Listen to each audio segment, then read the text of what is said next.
God damn.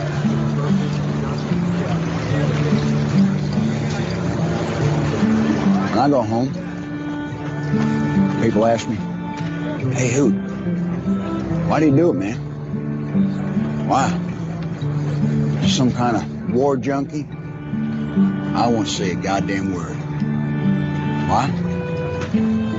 They won't understand. They won't understand why we do it. They won't understand it's about the men next to you. And that's it. That's all it is. Revolution Radio, freedomslips.com, #1 listener-supported radio, the printing press for freedom at a time when freedom is needed the most.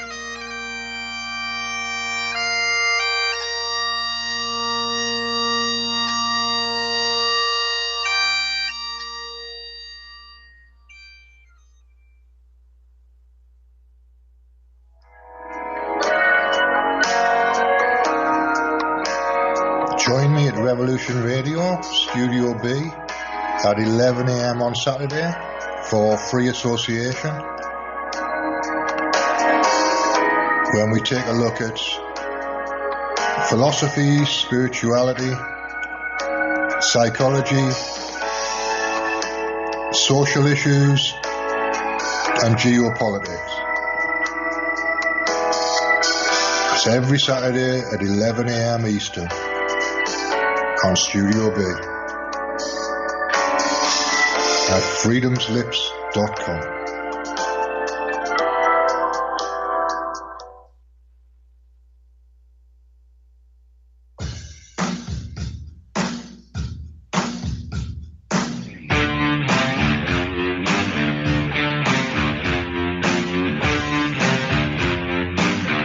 What is going on here? I demand an explanation.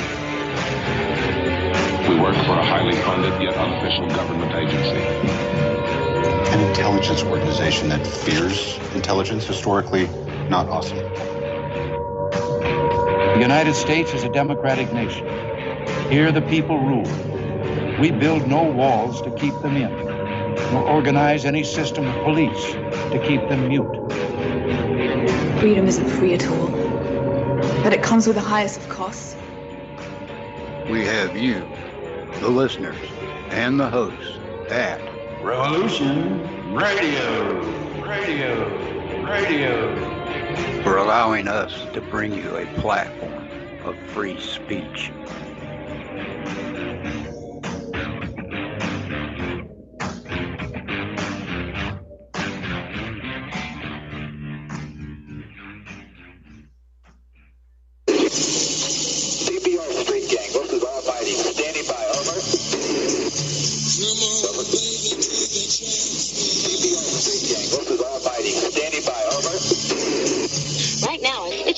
Americans, another day closer to victory.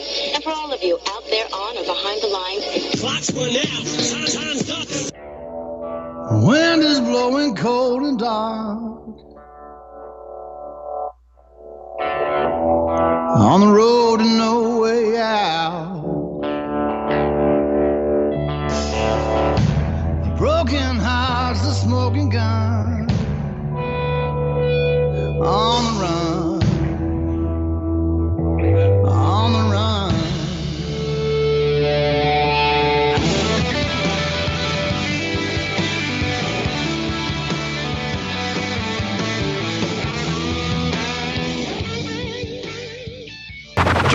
Mothership has landed.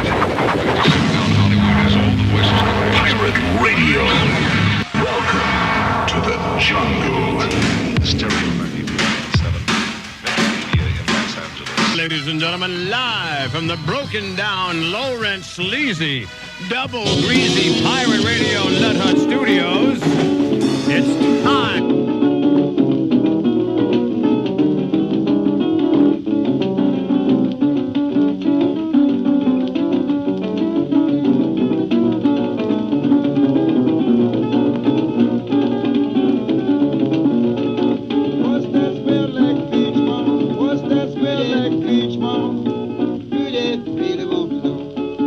What's Does that smell like fish, baby? Good if it really wants to know. Smell like... What's the problem? It smells like fish in here. What is that? What was that? Some sort of signal? Huh? Is that a signal? No. You wearing a wire? No, it really does smell like fish in here. You're a damn cop, ain't you? That's it. Show these guys what we do to cops. Say hello to the devil for me!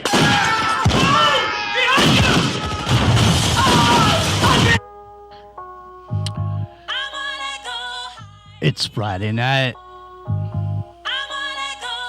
It's Aftermath FM. My name's Jimmy. We got a great show planned for you tonight. Don't go anywhere. Fasten your seatbelts. Rockin' Rio is here. Reverse Perverse Circus a little bit later. We'll be talking about some of the current events, and we're going to talk about the deconstruction of America. Short of a dollar, nothing changed from us. It seems to rain about every day, and all the news seems kind of... Into the microcosm. It's on the app. So I release more charge from my battery. We can rise, death defy gravity. Bring about a sense of personality. So as I walk, I look around, see some go up, some go down. There goes the man. His nose is brown. Guess how he gets to wear his crown. But his hands are shaking, the walls are breaking. One day they will all fall down. Sometimes it's better that way. Making space for some better day. We're on the ground floor, got lost to learn. Slip to the basement and you burn. First floor and you start a fall. Out the bed clothes, answer the door. On the second I comprehend. Positive waves are what I send. Third floor and you start a flow. Tell me now where'd you wanna go? Higher, baby. Where'd you wanna go? Higher, baby.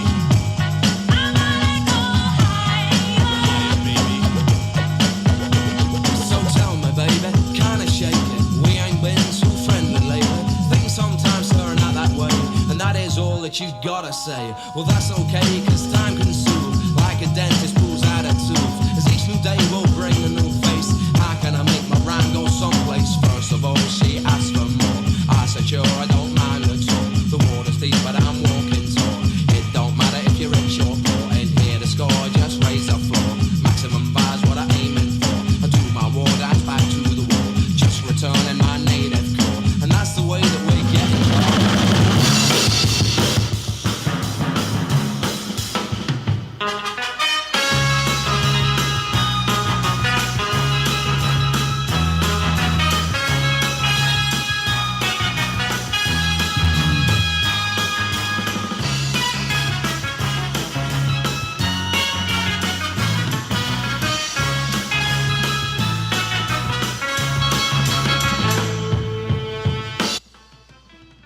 Epic Journeyman.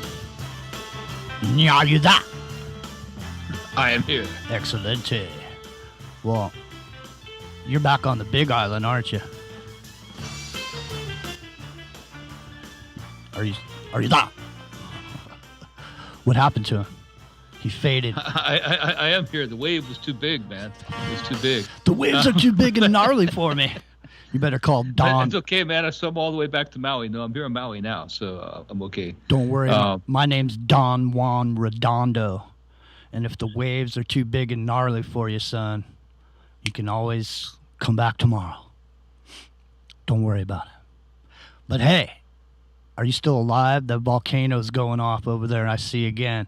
Now, Mexico volcano went off earlier today.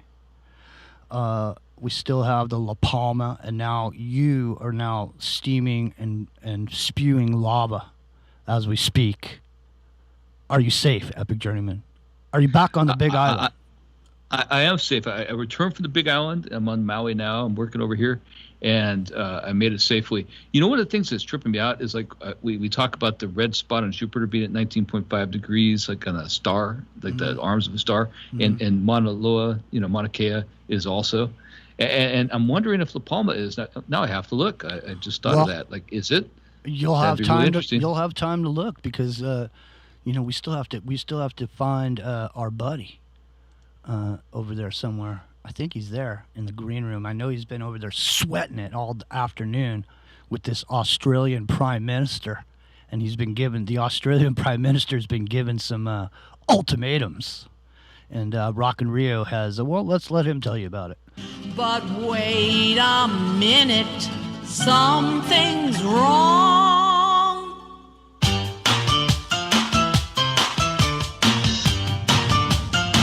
Hey, hey, now it's a mambo, mambo Italiano, a mambo, mambo Italiano, go Joe. You mixed up Siciliano, you calibrated do the mambo like crazy, and a mambo. Don't want a tarantella, mambo. No more a mozzarella, mambo Italiano. Try an enchilada with a fish, a bacalao, and hey, Goomba, I love how you dance, rumba. Hey, Goomba, I was distracted by the way this beautiful model is dancing the Roomba. Oh, wait a minute. I think there was a wardrobe malfunction. Rio. Uh-oh. Wardrobe malfunction. Remember that, man? Yeah. Remember that? Janet Jackson, right? Yeah. You remember wardrobe malfunction where do you remember how much something fell out? Yeah, the nipple. One nipple fell out. It caused a shockwave across the pop culture universe, man. Woohoo! Janet's nipple slipped out. Epic Journeyman, did you see the nipple? The nipple slip? It was more of a bounce, actually. So did you slow-mo it, or did you just happen to catch it? I did, and there was a pasty on there. So like it was planned the whole time. It actually was like a ornamental pasty too, so she knew what was going on. That was completely intentional. That was no slip, no malfunction. No slip? Are there unintended? Are there ever any accidents, man? Everything seems like an accident. Oh, it's just an accident. Sorry about that. We didn't know. You mean like the current situation with Alec Baldwin was just an accident? Yeah, like that. And we're going to be talking about that a little bit later. That's not the first time that's happened, has it, Epic Journeyman? No, it's not. No. Who was it? Joaquin Phoenix was the last one? Brandon Lee. Oh, Brandon Lee, right. Yeah, that's right. We're going to be talking about The Crow a little bit later. But Bruce McDonald's going to be joining us, I think, at some point here. I think he's having some internet issues at the present. But, let's just get right down to brass tacks, man. I think what we're witnessing here is it looks to me like our country is being systematically dismantled in front of our eyes. With the quitting of all these professionals that spend all the time going to school and becoming doctors and nurses, they're leaving their jobs. We're having whole industries. So we're watching the collapse of whole industries right in front of our eyes. If you go look at Lockheed and the amount of people at Lockheed that are working, at these companies that are, an integral part of a lot of the things that we, do. These companies are all, we're losing pilots, we're losing nurses and doctors. These companies are dismantled. There's no manufacturing in the United States. We've gotten to the point, ladies and gentlemen, where we pay everybody else to do it for us. We don't do it for ourselves anymore. And I was sitting here the other day, you guys, and I'm sitting here thinking to myself, what's the big effing problem, man? I mean, what is somebody just waiting for somebody to wave a flag and go, okay, we're going to bring industry back to America now. Come on, everyone. Let's bring it back.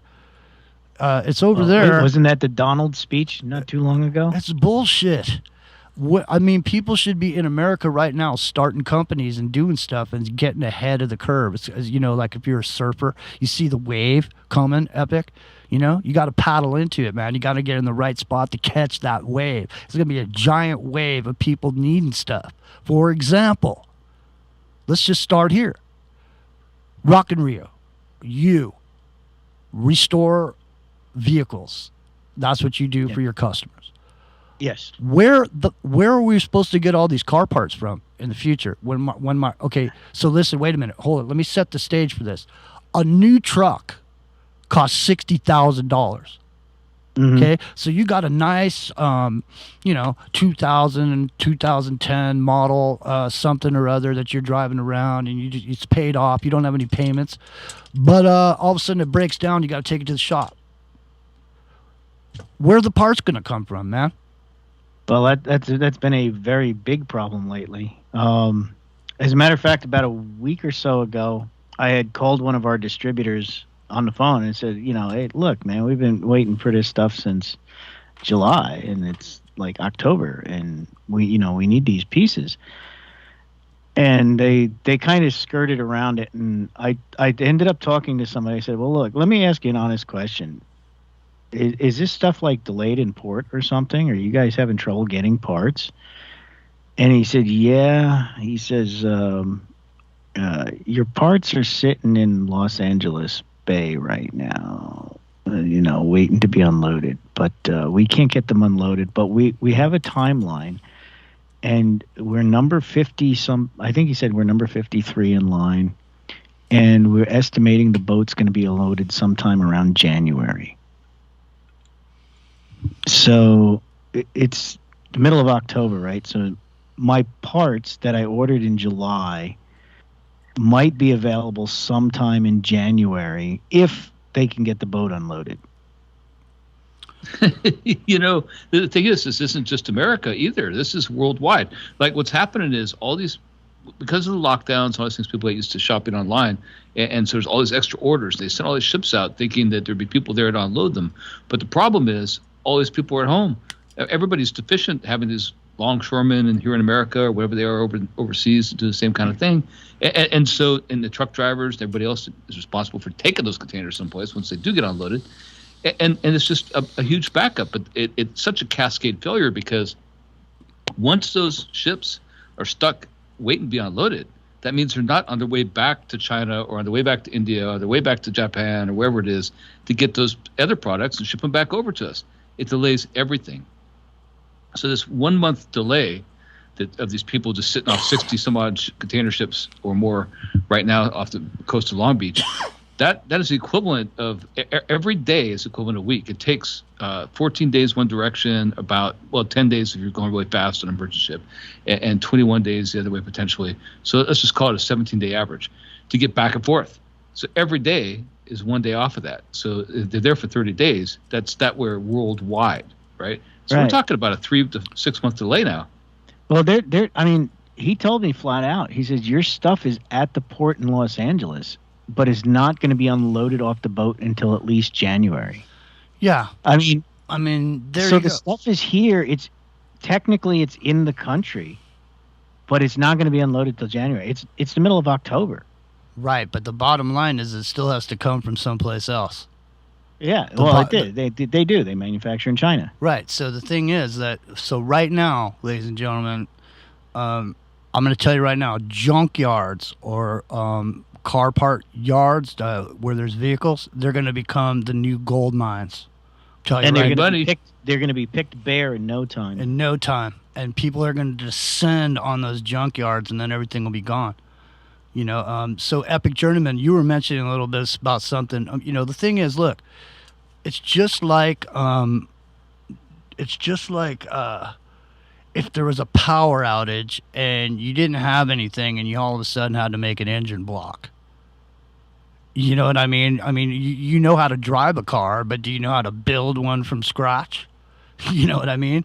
So, most people don't. And, so Epic Journeyman, you were saying a little something about Brazil, for example. Yeah, I met these brothers, Winston and Oswald Scorgi. They're old and probably passed on by now if they're still alive. I would say they're old if they're alive, and they're probably passed on, I guess. Because I ran into them in the 80s. And my vet broke down in Odessa, Texas, back in 1982. 82 or 83, I think it was 82.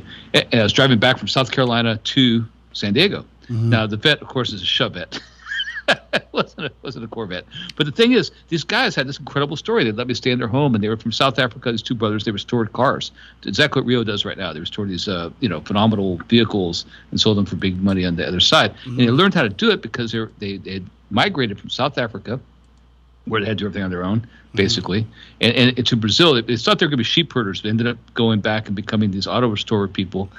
And I learned this technique in Brazil because Brazil, they have to use a foundry to make all these parts. If you broke an axle in Brazil, they had to cast it. Mm-hmm.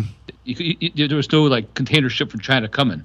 You know what I mean? And because it got so good at it, they became the place where a lot of these VW parts and stuff that we have now, and Mexico later did the same thing, came from. And so they were really skilled at that kind of thing. And I'll say that's exactly what America used to do. If your tractor broke, you'd cast the part, right? You didn't have to wait for somebody in China to make it for you. Screw those guys. Not saying China's a bad place. I'm just saying, we had the independence and the ability to do it because we had the skills and techniques to do it. We don't have that anymore. No. There's not people sitting around with the black sand and the little boundary casts and the wax to make the mold and do all those things today. And those are simple things, actually. They're not that complicated. There's no machinist. But nobody has skill. There's no machinist anymore. No guys in school that don't go to metal shop. There's nobody that ends up, getting into metal or getting into doing machining, and that was a big part. I mean, here in the Bay Area, I mean, I bet you they just dismantled all those shops. There used to be machine shops all over the Bay Area that would just do custom jobs, custom runs for these Silicon Valley companies and stuff. And I just, it's amazing that, and it's not like you can instantly make all that stuff happen again. I mean? What's funny about that? I would say this before we go on, is that so many of those precision machine shops where you use CNC machines and use fluke programming and all these things to make it happen, robotics to make it happen even. Well, the thing is, those became so specialized that they got snapped up by the defense industry. And they're making parts for an F-14 back in the day, or maybe an F-35 now, instead of making those auto parts. Like for the longest time, those machine shops, their main source of income was what? It was modders making hot rods and things, right? That's what it was. It was people back in the 50s and 60s who were out there, so now grease lightning, go for a quarter mile. You know what I mean? Yeah, they were out there doing that kind of stuff. But now they don't do that. Now they've been subcontracted by these defense contractors, and that's where their money is. They have to follow strict rules and specifications. They're not allowed to do that. So can you 3D print them now instead? I mean, in other words, you sure can. In other words, what we used to do with machine shops, somebody's calling in on a cell phone. I don't know who it is. It's our man Bruce, I guarantee you. I don't know. Almost guarantee. We'll see. Who is this? Yo, it's Crazy Kenny. How you doing, Jim? Hey, we're doing good. What's happening, man? Hey, I just had throw my 2 cents in. I live in Ohio, up by the Toledo area, and I'm a machinist. But like you're saying, man, it's between, I didn't hear what you said. Go ahead and say that again, bro. I didn't hear what you said. I said I live in Ohio. I'm a machinist, but like you guys are talking, it's getting scarce out here, man. It is, even the kids they don't know how to work anymore. I'm 50 years old. I've been doing this for about 20 some odd years, and but even the kids coming up, they just don't have a clue about how to work, even just run a broom. You know what I mean? Much less a CNC machine. Yeah, man. That's what I'm saying. I mean, there used to be a lot of really good paying jobs around, but it seems like there's not a lot of candidates that want to get into doing that work anymore. We have a hard time too, getting people who have any knowledge. The thing that's scary is most of the shit we're doing. We're making rails so that a robot can run. You know, we're making parts so somebody else can make a machine so some robot can run it. Yeah, what's funny is you're making. I can see where it's going to go away. You're making the parts that are replacing yourself, man. You're like all those. You're like all those people that trained all the sweat boxes over in these other countries to take their jobs. Hey, Bob. It's called Lean Six Sigma. Yeah, it has a name. It's called Lean Six Sigma. And what it is you get these belts: green belt, black belt, brown belt, whatever, right? And the whole idea in America right now is it's modeled after these Japanese factories. And the idea is you minimize the amount of steps it takes to get from one point to another. You optimize every procedure along the way.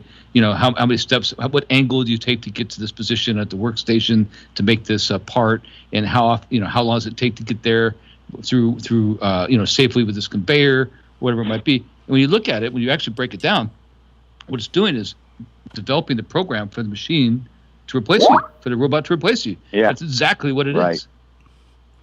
All right. Well, hey, I love you guys. Hey, we love you too. I work nights. You guys make it so I can get through the night. Badass. But I got to get back in there and hit my button again. All right, make well, some hey, money for somebody else. I love you guys. Hey, we love you too, man. Hope we find somebody to help you out there, man. Looking for jobs, man. Should be some people looking for jobs. You'd think that have a an interest in some longevity. Being a machinist used to mean when you're a machinist, you could literally live in California back in the day, sort of a middle class life with a machinist job. Because a lot of the companies down here in the Silicon Valley, before the Silicon Valley, this was the military industrial complex.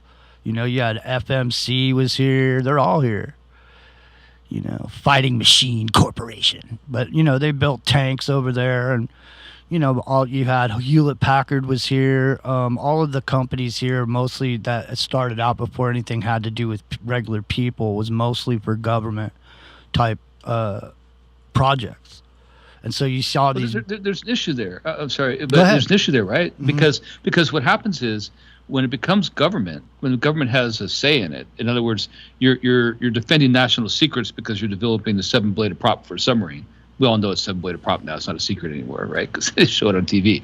But back in the day, it was like those million techniques to make a 7-bladed prop, to make that quiet blade for a submarine. It was classified. Nobody knew about it. So the people who made those had the high skills to program the things for the million machines to do that, and were able to keep a secret. They became in high demand, right? But part of their job description was to be able to keep a secret.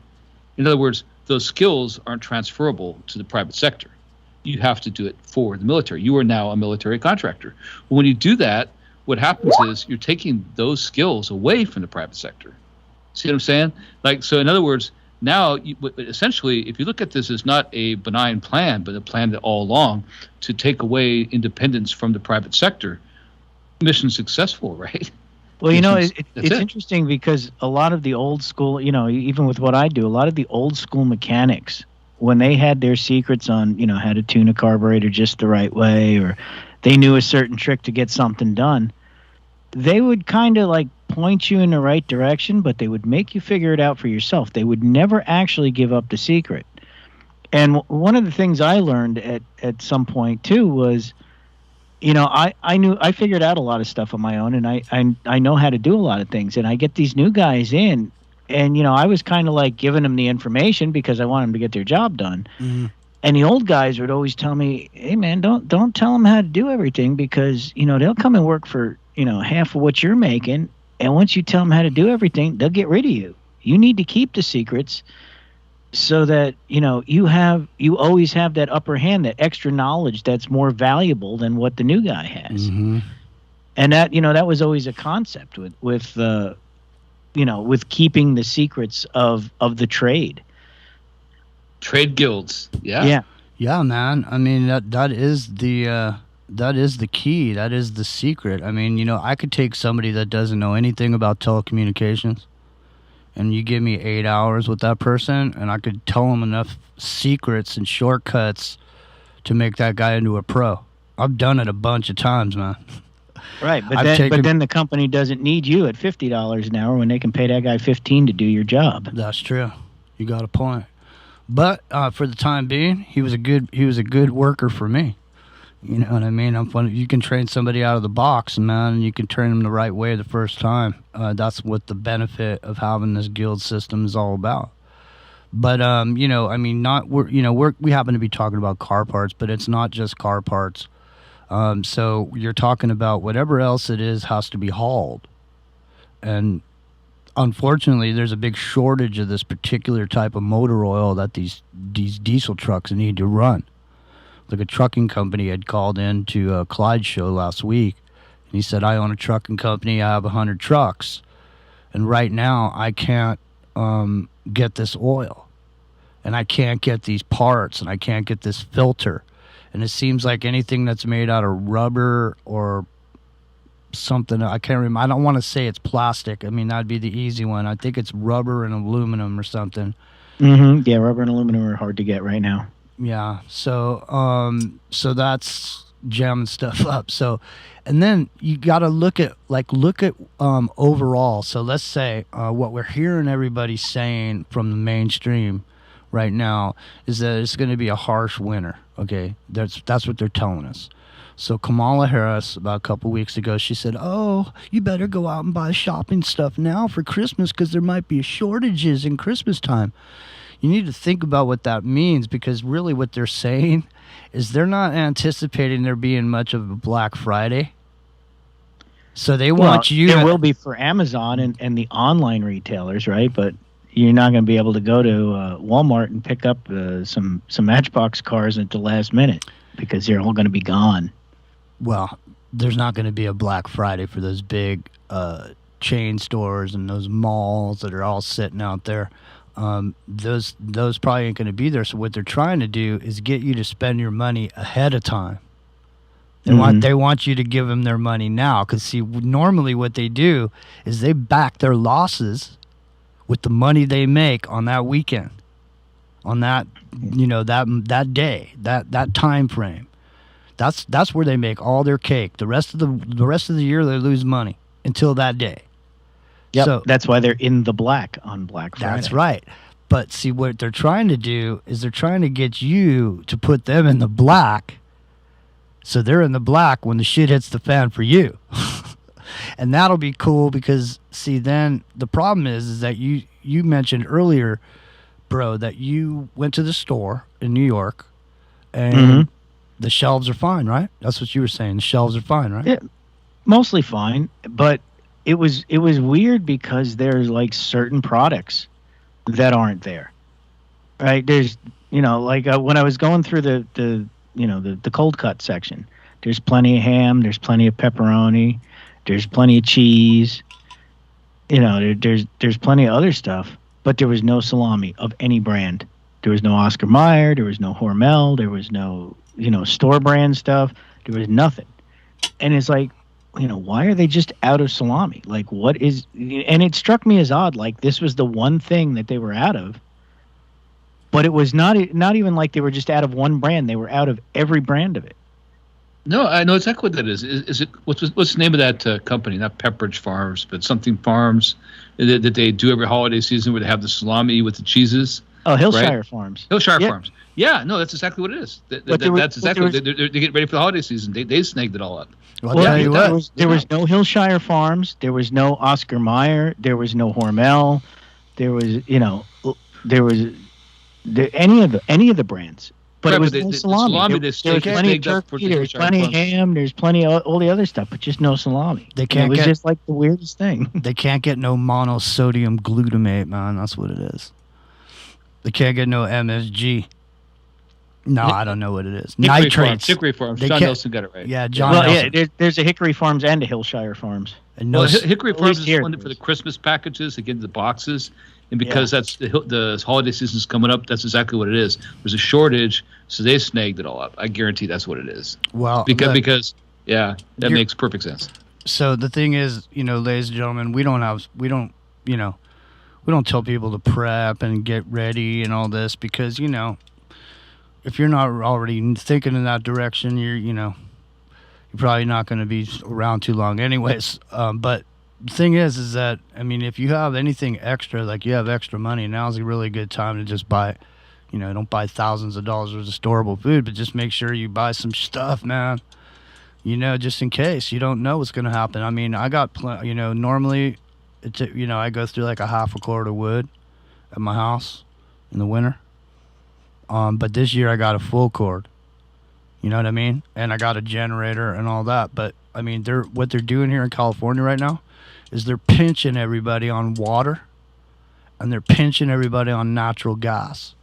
So for some reason, natural gas is super high. The price is going up around the world for some reason on natural gas, which is absolutely amazing because it's fucking super abundant, and it's actually really super. Well, no, it's leaking out in the air. It's uncapped well. It's going all over the place. I mean, it's not even like it's talk about something that's abundant beyond anything. Yeah, and it costs the companies that harvest it like pennies per like 1,000 cubic feet of it. It's literally like you could heat your whole home for the winter for like 35 cents of natural gas coming out of the ground. But they charge you obviously a lot more for it. Did you know that they capture it and then they take it and put it back into the ground? Yeah, yeah. Did you know that they did that down in Southern California and the shit leaked out and killed a bunch of people? And they just settled it recently. But I mean, natural gas. I mean, vehicles could be running on natural gas. It's super clean. It destroys the whole carbon argument. So I don't understand why. I mean, listen, maybe you remember when the war started, and then the oil. Remember the barrels of oil starting to go up super high back when Bush was president. And then gas was almost $6 a gallon back then. Everybody seems to have forgotten about that. Yeah, well, remember that? Well, that was a big moment for the Saudis because they made a shitload of money, man. So maybe this is that same moment for Russia and Putin. Maybe this is a moment where they're driving up the price of natural gas because Putin's sitting over there with a whole. I mean, he could supply the European Union for 10,000 years with his natural gas. And it has to go through Ukraine now. That's the issue. It has to go through over there. So there's there's this whole scene going on around that. So, and then like this week, I saw Epic Journeyman in relation to you. Now, we're over here in America, so, it's a big place and there's lots of stuff coming in and out. But over in Hawaii, you're on an island, so you're only going to get what comes to your island off of the ships, no matter what.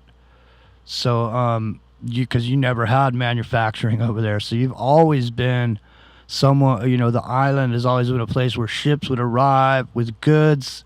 You guys would trade them some pineapples and some sugar, and they'd give you some flour and whatever. So that's been going on for a while. But so now, have you seen any shortages on your shelves over there as far as food is concerned? Nothing on food, man. We had the toilet paper shortage like everybody else did back at the beginning of the pandemic, but nothing major like that. And the reason is because we make our own food here. We grow our own agricultural strong here. Like honestly, we don't need the outside world as far as that goes. Now, is there? Let me ask you this: is there a healthy local fishing operations there that go out and catch major amounts of fish? No, not like the commercial trawlers, deadliest catch kind of ordeal where you're going out there on factory trawlers, that kind of thing. You have sport fishing, but the thing is, where do you get your meat and fish and all your protein from? Well, Hawaii is the third largest cattle producer in the United States. Get out of here. Really? Yeah, really. Excellent. Used to be second. I think it's third now. Well, that was a good question. That was a good question I asked you then, wasn't it? Because I didn't know that. It is. It's all grass-fed beef too, man. It's all good beef, man. Ain't no corn-fed bullshit here. No, so you guys got coffee over there. Some of the best coffee in the world. You got your own beef. You got mangoes, pineapples. What else? Oranges. You got good weed. Yeah. The best weed in the world. Man, I mean, we don't really need the outside world in that sense. Like as far as like sustaining ourselves, if it's just us, we're not producing for anybody else. I think we're in pretty good shape, man. Well, let me just tell you, when the cyborg army starts parachuting in from China, China cannot have a Hawaii, an American-run Hawaii. So the minute anything happens, China will snatch up Hawaii first thing. And it's funny because this week the Japanese warned America that what they were seeing, they were saying that they think that China was going to make a move on Taiwan and that Russia was going to sit in between America and China so that they could do their thing in Taiwan. Now, you were the first person a while back who was saying you were saying the Navy was moving into the Pacific, right? They were moving a lot of forces into the South Pacific in that area. No, that's right. That's right. I always pay attention to this. It's not like I get intel briefs now like I used to, kind of thing back in the day. But the thing is, you can just see, right? And to me, the withdrawal from Afghanistan, even though it started by the Trump administration, not this one, the absolute withdrawal, it made perfect sense for this one because they're refocusing their attention on the South China Sea and in China, right, in Taiwan in particular. But the thing that's interesting about this is we've lost two submarines, our most advanced submarines, the Virginia class submarines, Seawolf submarines, right? And we're talking they cost as much as an aircraft carrier practically. But those two subs that are out right now are an aircraft carrier, as far as cost. Mm-hmm. Well, what happened? Hold on a second. They supposedly crashed into a seamountain. I don't believe that. I know better. They have pedometers. They have ways to bottom contour navigate, know where they're at, their charts, and excellent navigation skills. They collided with something. So they collide with a ship. That's possible. They do intelligence gathering operations, so they get very close to assets for the foreign country, foreign power. But what probably happened is, you've seen those aerial barrage balloons they used to have back in World War II? Yeah. Right? Where they had this barrage, so the planes couldn't swoop down low because the cables would catch them or the balloon would. I think that what's happened is those. I personally believe that what happened was the Chinese created that kind of anti-submarine net, so that we couldn't go surveil their man-made islands, and that's what got hit. If you've seen the damage that got done to the front of those subs, it's catastrophic, man. It's amazing nobody got killed. One person did get killed. When you look at it, it's amazing. So, and being an ex-submarine guy, I know how skilled submarine people are. That doesn't just happen. Doesn't just happen. There's some element that's been introduced, and so there is something going on here, man. There's an escalation of adversarial. I don't want to call it adversarial relationship. Adversarial politics, right? It's going on, and I think that this is absolutely what's going on in the sense of why we're redeploying our assets over there. It's pretty apparent. Well, I'll tell you this, man. There's a whole bunch of weird stuff going on all over the place, and that one there was kind of shocking, just to see that pop up as a news piece, but nobody really even talked about it. Oh yeah, there was just some, accident with the submarine, and but in other news, did you go down and get that? Did you, like that? But so yeah, I mean, the way we're looking at it, and I think we've been joined by the wayward writer Bruce McDonald. Are you there? I am here, Jimmy. Apologies. Oh, no worries, man. A few connectivity issues tonight. Yeah, no worries. But so hey, we're just talking a little bit about the deconstructing of America. It's kind of like the moving out of Detroit. It's kind of like the manufacturing leaving America in the first place. Now this is the rest of what was left, and I mean, a lot of the corporations in America that you would associate with America itself are really wholly owned by China at this point. I think some of the top companies in America are owned wholeheartedly by China. They still have the same name. And weren't you telling me about the way that the businesses, Chinese people are move into a business, they buy a business, and they leave the same name on it, and they keep just letting people think that it's the same owners, and everything's all hunky dory the same. Yeah. So what do you think about the deconstruction that you see going on? I mean, look at whole industries are being destroyed. Pilots are leaving, nurses are leaving, scientists are leaving. I saw a thing earlier, a nuclear scientist who's been at the job for 27 years had already had a religious exemption for all those 27 years, but now all of a sudden it's not good for this one. So they're firing her. So all these people are being thrown out of these huge industries, are being destroyed right before our very eyes. How could you allow doctors and nurses to quit? I mean, it's not. Go ahead, man. Jump in. I'm just throwing out. This is what was going on before you got here. So go ahead. I just wanted to get your. So I mean, it's an excellent question. I mean, I think the most important thing is that people understand the larger picture of what's really going on here. Most people should be able to, not most, but anybody who listens to Aftermath.fm and has been listening to information from places like Clyde Lewis and that should be able to put it all together, right? So in 2001, we have the World Trade Towers come down. That's a controlled demolition. And really, they were a visual representation of the economy itself. So this is all planned, okay? This is all planned. Anybody who thinks that anything that is happening now is accidental is sorely mistaken, okay? Everything that's going on now is part of a larger plan. Why they decided to go with China, I don't know. And it's to the world's detriment, no doubt. I have a fond and loving regard for the Chinese people who I lived with for 2 years in Taiwan. But their systems of government are really odious, okay? And they always have been. Even in Taiwan, when I was there, it was the Kuomintang that was running things, and they were as dictatorial as the CCP. Now, this was 92, 94. Taiwan has liberalized quite a bit. The opposition party took power. But when I lived in Taiwan, the same political party had been ruling it, which was Chiang Kai-shek's political party, since 1949. This is really the only form of governments that Chinese people know. When you think about epigenetics and genetic memory and cultural memory, in many ways the Chinese are incapable of conceiving of the level of freedoms that the West has. And there's nothing wrong with that. Cultures evolve at their own rate. But our problem now is that our controllers have decided they want us to live under the CCP system now. And this is what's going on.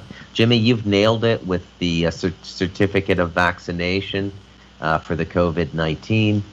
And this, of course, is the backdoor into the social credit program. And once that comes in, you don't do anything unless you're in compliance with whoever is running your society. There's no more criticism of anything. There's no more free speech. There's no nothing. And this is the world that is looming. And nobody's defending it. I swear, I mean, Biden's already bought out. Harris has bought out. Pelosi has bought out. You can see the Democratic corrosion and kowtowing to the Chinese beginning right with Bill and Hillary Clinton in the 90s, man. Well, I mean, you can see it. If the system's set up, the whole system is set up to say that to make money is to be successful. And so when you put that as the main goal in life, then you're going to get people that are going to be like Pelosi and these people here, because they're just going to keep taking the money. They just keep taking the money and keep raking the money in, taking it in, because that's what they're doing, And here's the thing, though. Here's the thing, and this is why we're fucked, is because they just say to you, well, it's America, man. Aren't I allowed to, be an entrepreneur, and, aren't I allowed to invest? And, how come I can't invest? The reason that they get to invest is that, they have these guys, these lobbyists that come in there and say, hey, Bill, you might want to invest in that new social network that Donald Trump's putting together. That shit jumped up 400% in one day. The next day, a bunch of people jumped on it. That shit went down, man. They rode it all the way down. They're like, okay, let it get up to this amount and then pull the plug. And then they took everybody's money who thought they were going to jump in there real quick and make a buck. They got it on the way down, right? Politics in America is the highest form of entitlement. They're immune to prosecution from insider trading, and they have the audacity to create public campaigns like CRT, critical race theory, and the idea that a race of people are entitled, when in fact that race of people, and here we're talking about the Caucasian race, and that's usually associated with a Christian value system, which I think, is pretty endemic to the white race. Even if you don't buy into it religiously, culturally, it's the same thing. Well, I think you see these brick nations lining up together, right? So you see now, if what I'm saying is true, the buildup in the price of natural gas is to fund Russia and Putin, like the Saudis were funded during the first when oil went up to like $200-something a barrel. When Bush was in office, the Saudis and the Middle East countries made a lot of money, man. The OPEC nations made a shite load of money, man. And that's why you look at the cities. Look at how much you want to see a physical representation of how much money they made. Go look at what they're building over there. Look at the cities they put up, the high rises. You know, at one point, we couldn't even build anything in America because they didn't have any cranes. All the cranes were over there. We had no cranes. So there's no, I mean, the point is that I think Russia is with this whole natural, because we can't figure, do you know a reason why natural gas is starting to be really expensive, Bruce? Because we can't figure out a reason why. No, I mean, I haven't done any research, but no, I can't think why it's so expensive. I mean, all you got to, I know the panel I'm on with tonight has absolute contempt for Trump, but I will just point this out. I think it was really interesting what we have absolute contempt for Biden. Also, we have absolute contempt for Biden. Also, just to be fair. All right, go ahead. Yeah, but the price of gas has doubled since Trump left office, and the reason it became cheaper is that he started massive production and exportation of energy from the United States, right? So the United States, I believe, has the largest energy reserves in the world now. Is that true, Epic and real? I'm pretty sure. No, they found more in Saudi Arabia actually. But we're pretty darn close. I mean, we can sustain ourselves. I mean, there's no question about that. Like the whole thing is, even going back to the Iraq War. When I was over there, I ended up being the nighttime intel guy, basically, what they call it in Cap Rock. And so what happened was that I read all those reports all the time, and it turned out that even back in 2004, we were the number 2 oil producer in the world. But we're number 1 consumer. But even with that, we had absolutely zero input from the Middle East as far as our oil reserves go. It came from Canada, it came from Venezuela, it came from the Western Hemisphere, Mexico. It didn't come from over there. We made like a obligatory 2% just for the hell of it to keep them happy, kind of thing. But it didn't really matter to our oil reserves. Well, I'll tell you. I'll tell you. It's such bogus things to think that anything that happens over there matters to us at all. I'll tell you this, man. When Bush took office here in California, between San Francisco and Los Angeles, in between there was a lot of farms and a lot of farmland and all. There was a lot of orchards and all this stuff. And when Bush came in, I used to drive back and forth to Los Angeles all the time, so I know these roads. I've been down them a million times.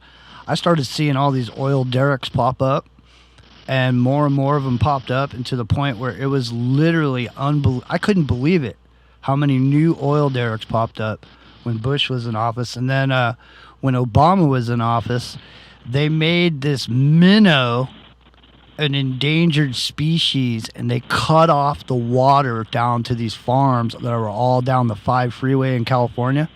And these farms and orchards have been literally 100-year-old orchards were literally destroyed over this minnow. And the funny thing was that all of these big farmers and these big farms down the 5 freeway, they were all Republicans. So that minnow crushed all of those orchards down the 5, but then lo and behold, oil derricks started popping up in place of those old orchards that were there. So I mean, it's a wild world we're living in. The thing is, you see this fracking and all this stuff that was going on when Trump produced oil or whatever, but he also destroyed a lot of stuff with fracking. Not him personally, he's not responsible. But the oil companies, this fracking stuff. And the thing is, the fracking is not necessarily all that good. I mean, it's you get some oil, but I'm saying natural gas could replace the need for so much oil. It's not that oil isn't necessary, because it is, because a lot of things that we use every day have oil in it, people don't realize. But even above and beyond that, there's new materials on the horizon that could replace a lot of that. So, I mean, there's a lot of ways to even reduce the dependence on the need for that kind of oil. And there's all kinds of different kinds of oil. There's the oil from the tar sand oil. I mean, that's, it takes a lot to, refine all that. So, I mean, there's all these twists and turns. Epic Journeyman on the island right now, how much is gas per gallon? $3.83. Okay, it's almost $6 over here where I'm at. Now, when I used to go to Hawaii from here, Hawaii would be double what it is here. And I find that to be super funny that your fuel is how much? $3 and what? $3.83 at the Safeway and stuff like that. If you go to the tourist spots, it's $4.13 or something like that. If you go to, I haven't gone to Costco in a while because I have a gas car for my truck at work, so I can't use Costco for some reason. I think it's like $3.30 at Costco last time I checked. Well, but it's $3.83 like at Safeway. I got gassed up yesterday. Rio brought up a good point before the show. Rio, you were saying how Americans better get used to going someplace and not being able to come back with what they were looking for. That we're just spoiled over here in America, aren't we? We're spoiled. We can just get whatever we want whenever we want it, and we better. But maybe we better start, learning a different way. Eh? Rock and Rio, the landscape's looking a little different, isn't it? You might not be able to go get a bowl of salami down there at the grocery store. You might not be able to get this or that or whatever you thought you were going to get. You need a part for your car. You need to get to work. You go down to the auto parts store. There's no part. You can't get it. Now you got no car. How are you going to get to work? I mean, it's literally a cascading breakdown of everything we've known. It's happening right in front of our faces. And you're seeing the military being moved into these different areas. Oh, well, Biden's calling for the military to come make the ports move down in California here. So he's saying, hey, call in the military over here. And then the Chicago police are moving out. So they're saying, and there's another one, police and firefighters. You're losing half police and half your firefighters at every station. How could you allow that to happen?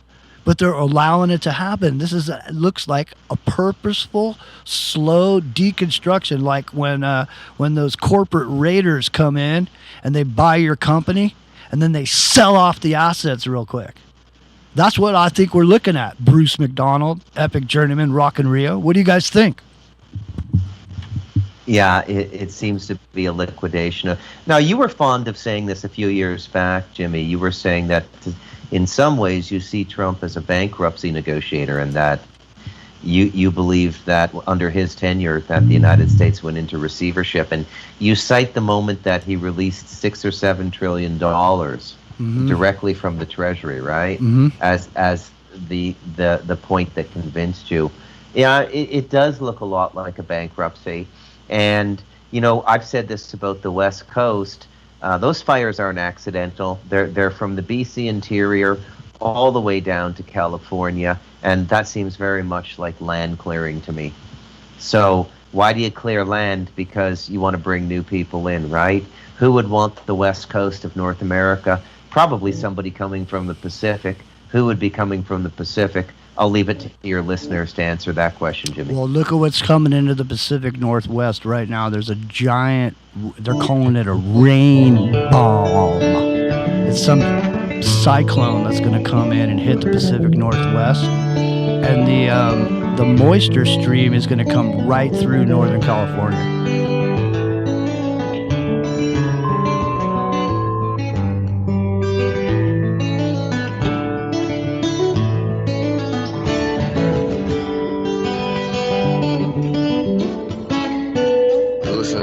Radio at freedomslips.com, and we'll be right back after this message.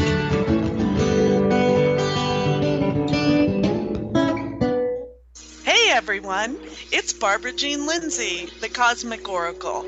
If you have questions about your past lives or future plans, need answers from the cosmos about your love life or career, or just want to keep your finger on the pulse of the planet, check out my show, The Cosmic Oracle, here on Revolution Radio at freedomslips.com.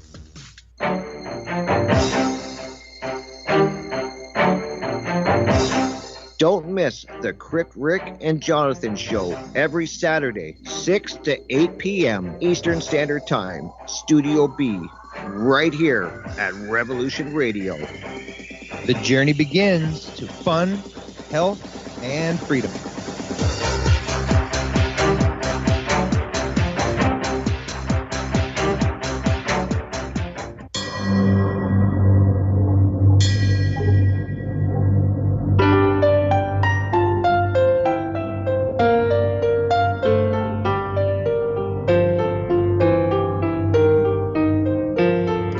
feel that things were not quite right? That everything was just ever so slightly askew? Do you have, to paraphrase Morpheus, a splinter in your mind? If you're interested in hearing the latest information about UFOs, the paranormal, ancient cultures and structures, monatomic elements, longevity, fantastic discoveries in science, downloaded to your brain, then tune into us. Hi, I'm Dave. And I'm Mackie. And we are Shiny Side Out, Sundays 2 to 4 a.m. Eastern. See you then. Revolution Radio, freedomslips.com. You don't need to expect us. We're already here. Hi, this is Robert Stanley. I'm the host of the Unicus Report, where we explore enigmatic events taking place both on and off this world. Please join me Mondays from noon till 2 p.m. Eastern on Revolution Radio, Freedom's Lips.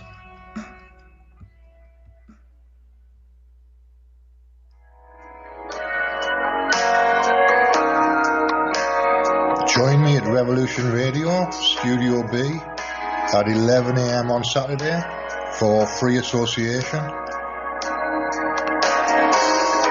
when we take a look at philosophy, spirituality, psychology, social issues, and geopolitics.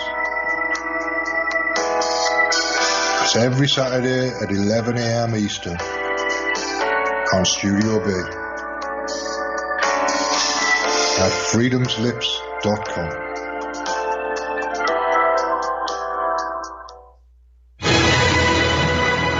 Thank everybody for listening to Revolution Radio at freedomslips.com, the one place where information never sleeps. Revolution Radio.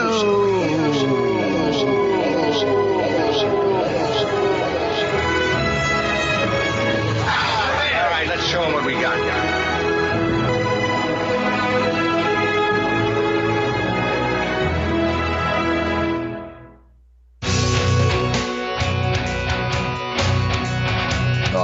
Thanks for listening while we took that short break here at Revolution Radio, freedomslips.com. And yeah, we're going to get back to your host.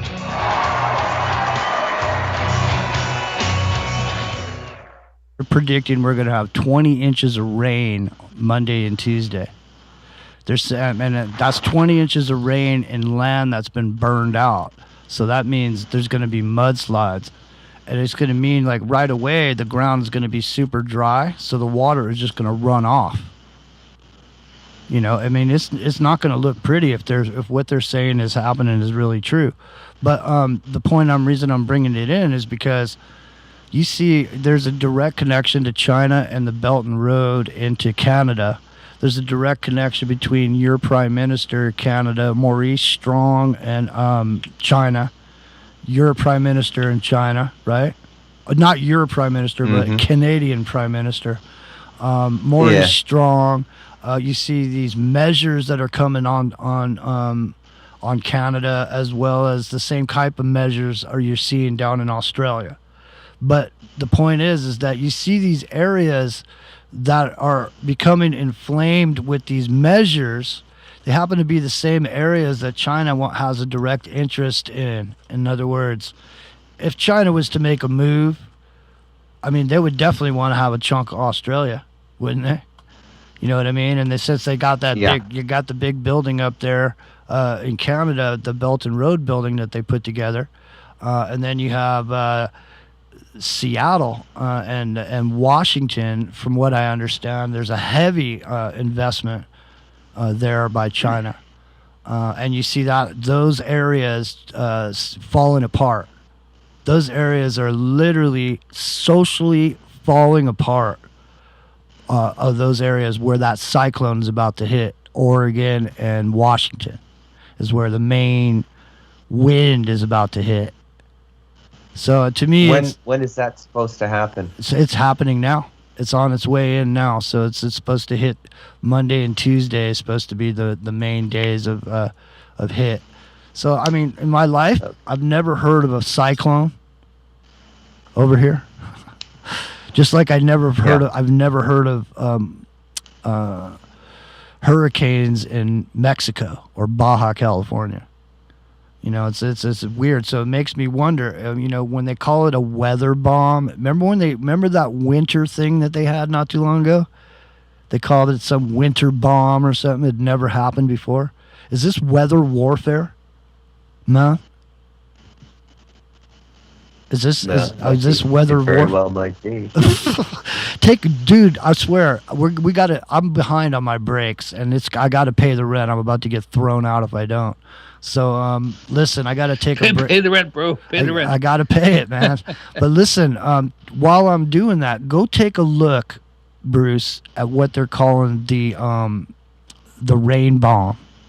And go take a look at that, and go to look at how big that is, because you're not even going to believe it, man. It is literally a mind blower. All right, well, my name's Jimmy. It's Into the Microcosm. We're running behind, and I can't let Don run behind because Don is a supporter of the show. We got to make sure we take care of him. So we'll be back in a second.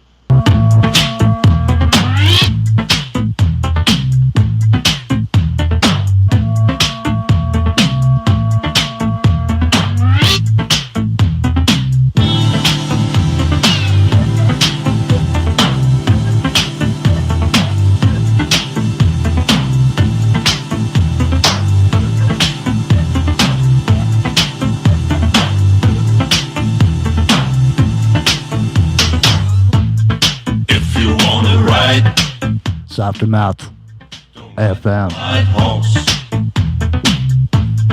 If you wanna ride, don't ride the white horse. White horse, don't ride the white horse.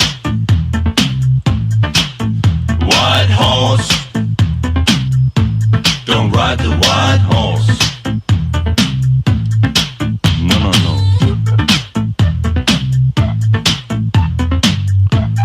Uh-oh. Well, extend your life with Extendovite, and just go over to Amazon. Take a look at some of those testimonials. You know, I take Extendovite every day myself, and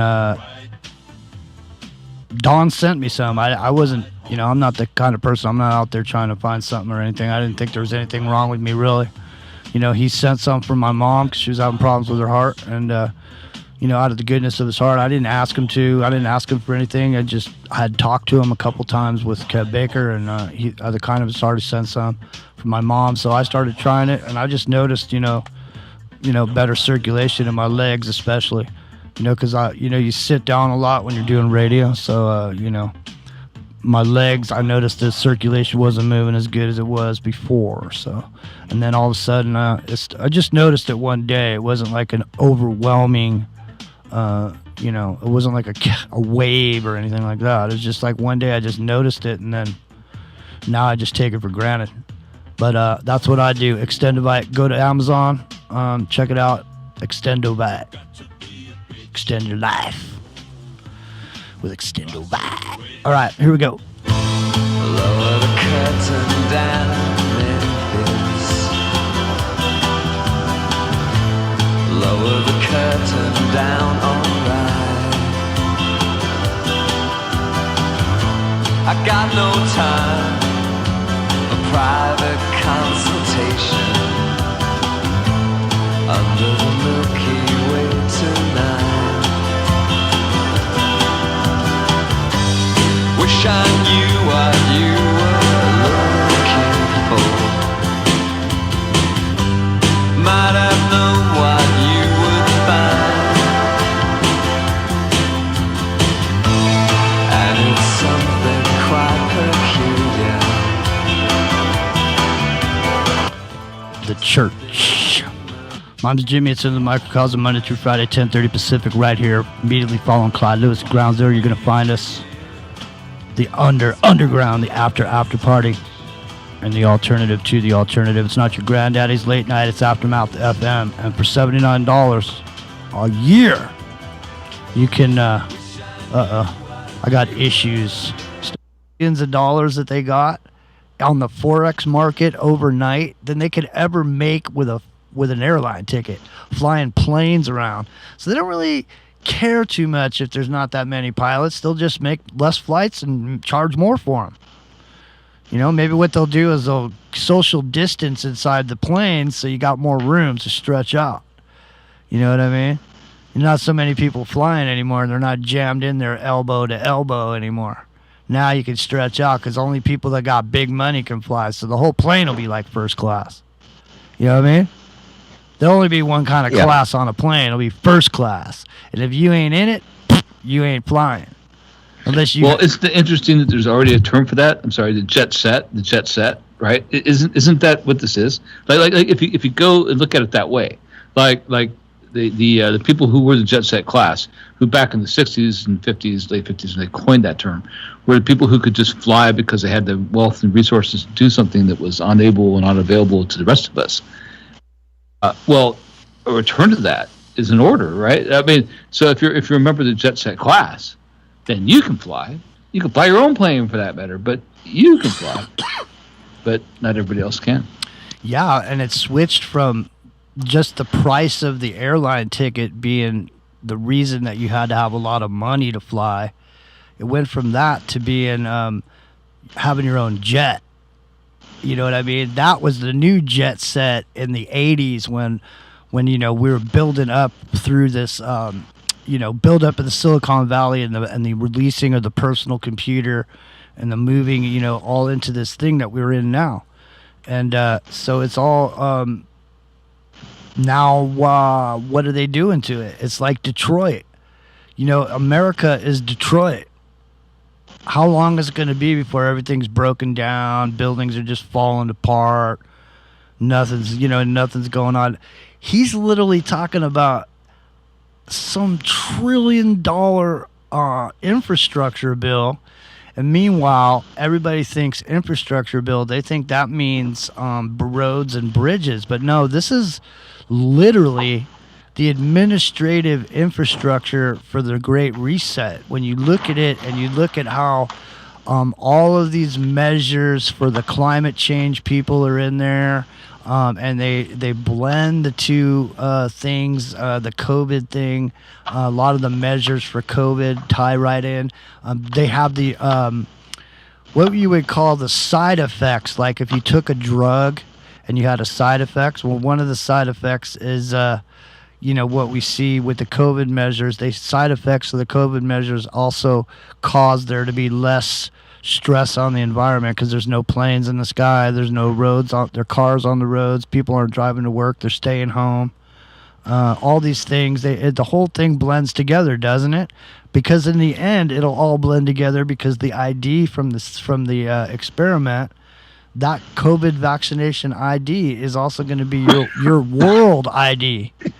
So that you can go anywhere in the world and have your carbon credits and your carbon taxes. Those will be the way we tax you when you pass out the border, when you go someplace else, when you bring in the workers to build the roads and the bridges and the high rises. That's what this whole thing is about, man.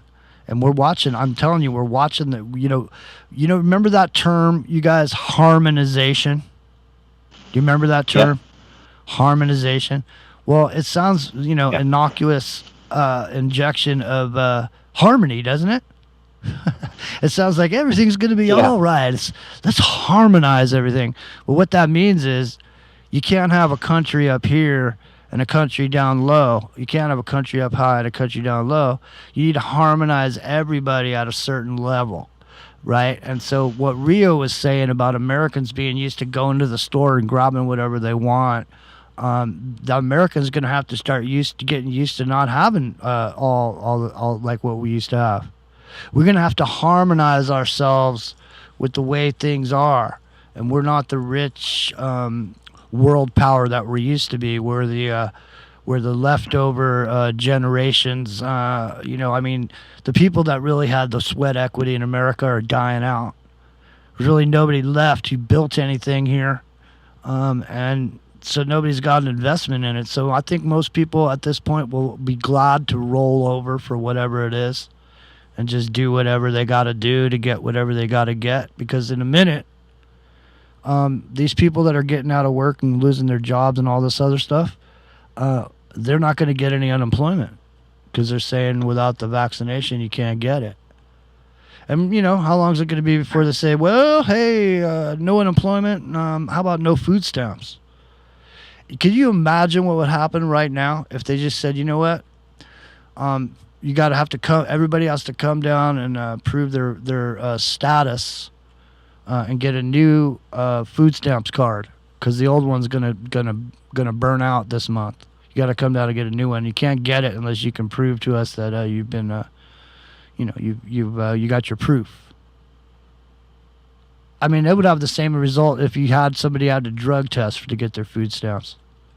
You're going to see nothing but, I mean, you're going to see the streets turn into the streets of, it seems like we're about to head into the wild, wild west, doesn't it? What do you guys think? I mean, it seems that's... You want to know what I think? Yeah. Okay, here's what I think. I think we should stop hiding behind politics and social policy and talk about what's really going on in the world. We're in a battle between the godless and the God-fearing. Okay? You can look at any Facebook thread where there's an argument under the comments of a newspaper, Twitter, or anything, and if you run it through that one filter, godless or God-fearing, or God living, obedient living, God living, you'll see that that's what everything is about right now. How do you convince people that we're living in a time of institutional Satanism when everybody's running around thinking science is the savior of mankind? How do you do that, right? I want to hear from Rio here because I know he's a man of faith. Rio, I don't believe in a salvation doctrine. I don't believe Christianity is a salvation doctrine. But I believe in the tenets of the gospel. I believe you should try to live that way to the best of your ability. And I believe there's absolutely no difference fundamentally between the Bhagavad Gita and Matthew, Mark, Luke, and John. And this is what's going on in the world, and specifically in the West. Not so much in India. China's already a godless place. They killed all their Buddhist monks, all their Taoist monks. Anybody who had consciousness was murdered in Mao's Cultural Revolution, okay? This is what communists do. They murder people who have this divine imagination and this connection with their creator. And all of these idiots are about, what the atheists don't realize is that they're being led by spiritual people, Satanists, people, anti-life people. Okay, and when they wake up to that, boy, there won't be a rock to hide under on this planet. Then the war is on. That's the only reason I'm still on radio. I mean, I can talk the economics and the politics and all the bullshit till the cows come home. But really, the core issue we're dealing with right now is about God and what place God is going to have in human societies now. And the principal characteristic of a God-fearing nation is freedom given to its individual participants. And they want to take that away from the world now. Okay? What do you think? Well, yeah, I definitely have to agree with you on a lot of that.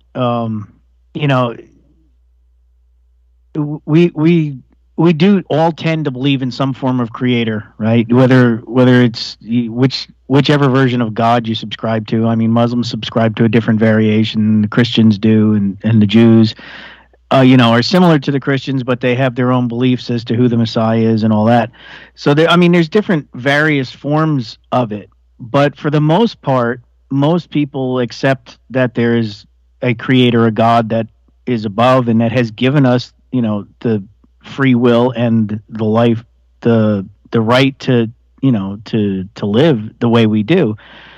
And that's exactly what they're taking away. And you're right. It is the Satanist agenda, right? The opposition of God, because Satan means the adversary or oppositioner. So that's where that comes into play, right? The opposition to the divine will of God to have, for humans to have free will and free choice. Yeah. Yeah, absolutely. And they're taking away all privileges in a modern society if you don't agree with them now. You got to go and live the way I'm living, like 100 years in the past, where you're getting your water from a mountain stream or a well. Mm-hmm. You grow agriculture, raise animals, all of those sorts of, and I'm happy to do those things. I don't consider it a penalty to be outside of Toronto and the modern condo living, which I fit into quite well when I was there. But I like this way of living is just different and better. But the only way you can maintain your autonomy is to have all the necessities of a human being. But hey, let's be honest. They could march up this mountain anytime and take this away from me. They could do it anytime. But they can't take away what's inside of your head, which is you have the ability to build yourself a house, to find yourself some food, to figure out how to do all that. And that is what's missing in modern society in America. And that's what I'm saying, is that most of our society doesn't have the ability to take care of themselves. They have to pay, they have to use money to pay people to do the things that they need. They can't go. They can't have a cow. They have to go to the store and buy a steak. Okay, and so it costs money for that. So in order for that to happen, you got to have employment or a job for money to be coming in. So, and there has to be somebody that's able to supply you with that, and they have to spend their money and buy goods and then sell them to you. And then so they got to, and so there's this whole structure that's built up around that.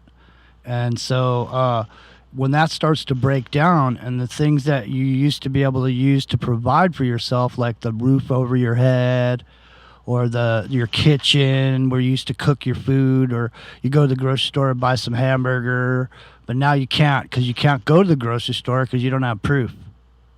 What they're doing, when you put it back, you can look at it in the spiritual aspect, or you can look at it in the the secular aspect. They're trying to get you to sell your soul. Right. Now, whether it's getting you to sell your soul to the Satanists or to the devil, or sell your soul to the company store, they're still trying to get you to sell your soul.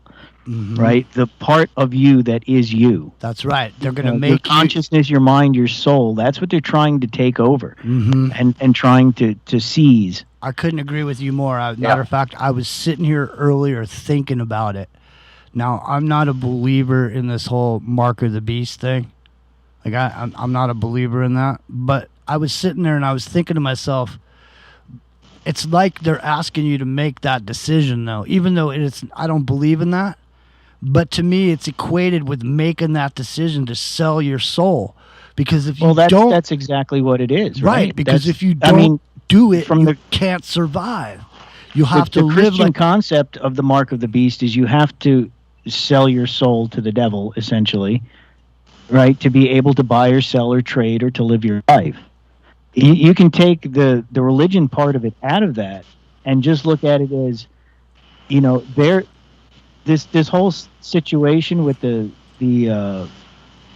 RFID tagging and the jab and all this stuff that's going on is to give you a serial number, right, as a mark to get you to sell your soul to the company store, or to get your or to take your soul away from you and to be able to fully control you. Hey Bruce, can you mute up because you got a big hiss going on in the background? Go ahead, Rio.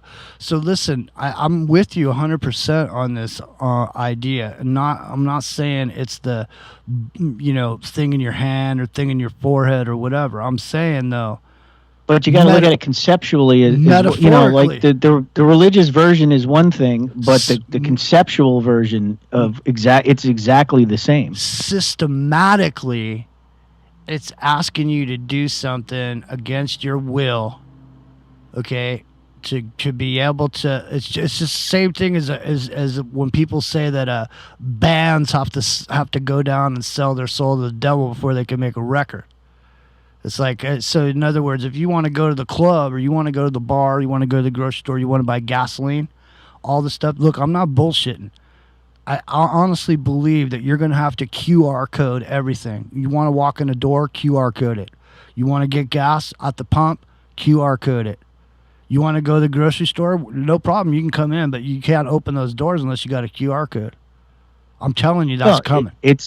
Like I said, it's conceptually the same thing. Whether you believe in Jesus and Satan and heaven and hell, or you just believe in the free will and the right of a human to be able to make their own choices, you're still selling out your soul Right. So that's isn't that what the it comes down opposite- to. And it's the opposite of God, right? So God gives you free will. The devil is going to take your free will away from you and make you sign a contract. Well, that was what the fall of Lucifer was all about in the first place. Was Go ahead, because Lucifer, as an angel, was jealous that God gave the humans free will. So the whole purpose of Lucifer's mission to destroy humanity is to destroy God's creation and take the free will away from humanity. Yeah. So whether you look at it from the religious context or a metaphorical context, it's still the same principle. It is. I think you're 100% right. And Go ahead. It's interesting to note how careful they are not to violate free will, even as they go through what they're going through now. They're not dragging people out of their houses and throwing the needle into their arm. They're not violating free will. No. They're making it very difficult for you to live without agreeing with taking the vaccine, but they're, Right. So that in other that words- should show you the spiritual nature of what's going on now. Well, it's interesting you mentioned that, Bruce, because the reverse speech I have for later was this dude from Australia, right? And he was talking about, forcing everybody to get it. You have 30 days to comply, or you will not be able to go to work. You will not be able to do this. Well, in one part of that speech, in the extended part of that speech, he said, we can't pull people out of their houses and stick the needles in their arms. They have to take it for themselves. And that is exactly the same concept. They can't force you to do it. You have to willingly make that choice. And all those reverse speech shows that we did with all these peckerheads, man, including Trump, all said everything that we're talking about now, but they said we had to obey. They're all talking about obeying the law. And that is the law they're talking about right there. The law, just like in Poltergeist, when you had to open the door and let him in, it's the same thing. Well, isn't that the same concept even with the black-eyed children? You have to open the door and invite them in, right? You have to willingly accept it. And, Right. Even in Revelation where they're talking about the mark of the beast, you have to accept it. And that's the downfall. And is you even have to metaphorically- you have to willingly give up your free will and accept it. Yeah, and metaphorically, even if people don't go down the Bible route, the thing is that if you don't do it, it's because you have faith that everything's going to be all right. You have to have that blind faith that everything's going to be all right. You faith in God. That's the moment where the rubber meets the road as far as your spirituality is concerned, just like Bruce was saying earlier. This is the moment. So, this is really where you're making your spiritual decision about what you want to do. And you got to have a strong backbone to try to make it through these times right now. Because let me just tell you, there's a lot of people that are going to be hurting, man, in a short order. Natural gas is expensive. Electricity is expensive. To fill your car up is expensive. Winter's coming up. Power's going to go out. People are going to freeze to death. It's not going to be, irrespective. Well, just think how many people are going to lose their minds when the internet goes down and you can't get on Facebook or Twitter or Instagram people are not, Generation Z is not going to have any clue what to do with themselves or how to handle that. Well, let me just say they'll this. have no other way to communicate. They won't know how to communicate. They won't be able to walk next door and talk to their neighbor because they've never done that before. If I wanted to kick the hornet nest, if there was some sort of a health issue that was looking like it was some sort of an outbreak of stuff, and all of a sudden it was starting to get serious, and then just right at this critical moment the internet went out, what would you do? You wouldn't know what was going on. You wouldn't know. There wouldn't be any people with videos on their phones. Nothing coming in, no way to know. The only way that you could know anything is to find the one television station that will be on, or the one radio station you can tune in. And that'll be just like in a third world country, man. When they come in, they knock out the communications first thing, and then they go in and they go to the most powerful TV station, and they start broadcasting. So, a total blackout, when the lights come back on, there's no more ATMs, there's no more banks. They're going to get rid of banks. There's absolutely no reason for a bank anymore because there's no reason for cash. Cash is out. Fed coin. Well, but the sad part is, too, once the power goes out, there's no digital either. I mean, if you can't boot your computer up, how are you going to redeem your Bitcoin? That's what I mean. They'll come back. They'll come back and they'll go, okay, it's back now. And you used to have 10 grand, but we're going to. But now everybody's just going to get $500 a month so that you can just get enough food to survive until we can figure out what to do. That's right. And you're going to stand in line. I just want to point out that you're being a little first world centric, you guys, okay? We're not going look, 4/5 of the world does not have the infrastructure to go to a digital currency right now. Central America doesn't, South America doesn't. They're going to do it on the phones, dude. Everybody's got a phone. Yeah, that's true too. Your QR code, your phone. Look at MeWe in China. MeWe. It's like Facebook, but they got money on there. That's where people keep their money. MeWe. My name's Jimmy. It's Into the Microcosm. We're going to be right back.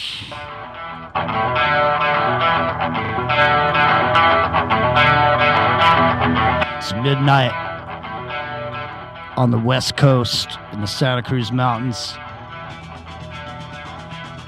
It's Aftermath FM.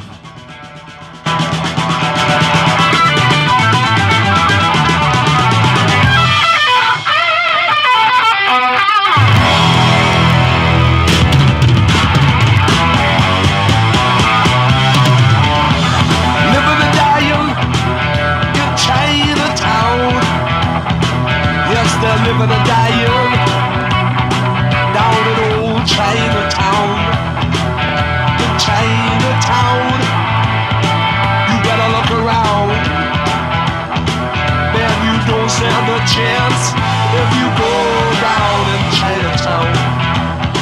Man, you don't stand a chance if you go down in Chinatown. Laughing and crying,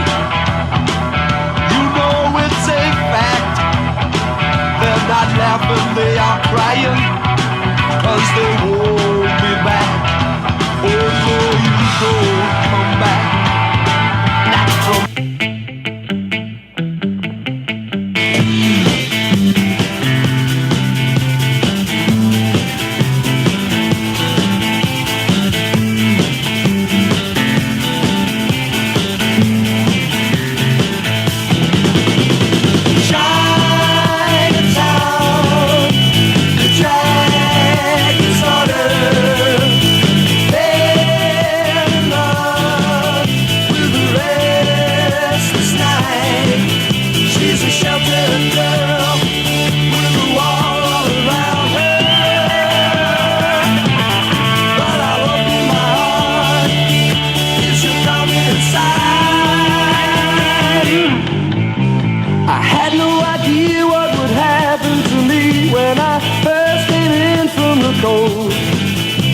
but right off I noticed there was a chill in the air. But I was young and foolhardy and bold. But then she looked in my eyes so hard I visualized that I was standing by the edge of the sea. The son of perdition from the Bible, 100%. But for people who haven't made that connection yet, fine, I don't care. But I've made that connection, so I hate his guts. However, it's not to do with politics. I also am very suspicious of this situation with Alec Baldwin because despite the fact he portrayed Donald Trump in SNL for all these years, and Trump has every reason to hate him and put something out there, to make it look bad. It's just revenge, right? The thing is, you have these tapes of him being vindictive with his daughter on a answering service. Exactly. She released, right? If people remember that from about 5 years ago. Yep. Where he's just going off on her and telling her how terrible. This is his daughter, by the way. Yeah. How terrible she is, and she just deserves all this terrible things, and it tells you the soul of this person, right? No, that dude. So here we go. He's a prick. This person's executive producer He's an executive producer, right? Mm-hmm. That means he has absolute control. You know this, Jimmy, because you worked in Hollywood. Right. He has absolute control over that set. Mm-hmm. Absolute control. He's executive producer. That's what executive producer means. You are the money guy. You are in charge. You are the executive producer, right? And they walked off the set. All the people involved walked off the set that morning, and he shoots the cinematographer. The cinematographer was the advocate for the union of those people who walked off the set that morning. She was their advocate, right? That seems a little odd to me, you know. And I'm not a conspiracy theorist on this. I'm a conspiracy theorist. Don't get me wrong. I absolutely am, but not in this sense. Like this to me deserves some serious investigation because, look, man, she's the one person who was a thorn in his side, and he kills her. Come on. Where was the movie set located? New Mexico. Okay, middle of nowhere outside of Santa Fe, New Mexico. Well, so it won't be the L.A. coroner then. So, you know, maybe exactly right. It's not going to be the guy. It's not going to be the guy from the JFK assassination, right. Michael Jackson. Yeah, it'll be the same order, right? Mm-hmm. Yeah. Well, I mean, people. Now, you had brought up. Hey, Bruce, can you mute up? Hey, you had brought up that about The Crow, the movie The Crow. Yeah, The Curse of Bruce Lee. I mean, it's a real thing. Right. So here, let's play this. Let's play the trailer from The Crow. Here it is. Miramax. Weinstein. People once believed that when someone dies, a crow carries their soul to the land of the dead. But sometimes, just sometimes, the crow could bring that soul back to put the wrong things right.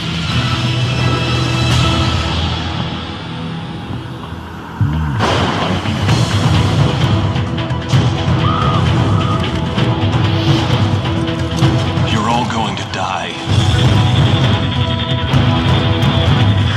Is that gasoline I smell?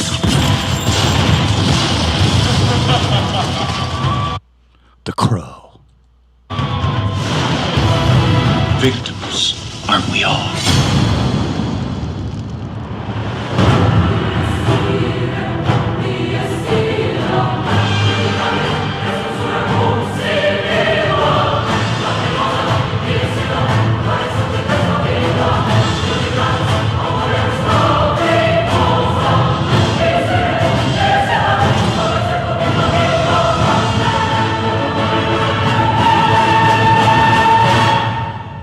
Real love is forever. The Crow. A Miramax production. Well, so what happened? What happened to Brandon Lee, man? It was the same. It was the thing with the. It was not a real bullet, but the blank was enough of a charge to kill him. Is that what happened? That is what happened. Yeah, but. No, go ahead. Yeah, no, that's true. The actor had taken a year off afterwards because he didn't know, right? It's a terrible story. I mean, the whole thing's terrible. And the follow-up, the sequel, the guy got killed too. Not the same way, but the other guy got killed. I mean, it's doomed. It's doomed. There's a lot of weird things about this whole set. Jump in, Bruce. You were going to say something? Yeah, it was really suspicious, the Brandon Lee death, and I think he was taken out. There's no doubt about it, and I think Bruce Lee was taken out as well. They were too positive an influence, those guys. Mm-hmm. But again, what we're talking about here is the, Brandon Lee was killed by a blank, but a blank has a discharge that can go a short distance. If you put it right up to your head, you're going to kill yourself. Doesn't matter. It's not a live round.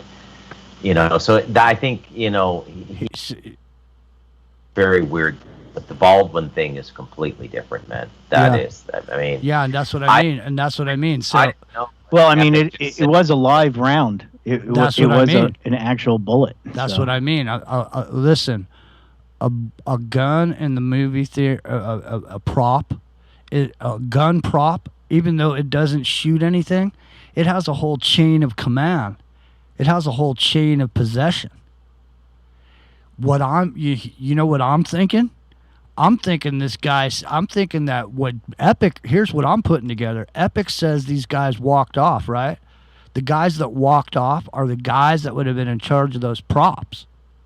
And I'll guarantee you, so he wouldn't lose money, he just went, man, go over there and get that thing out of my car.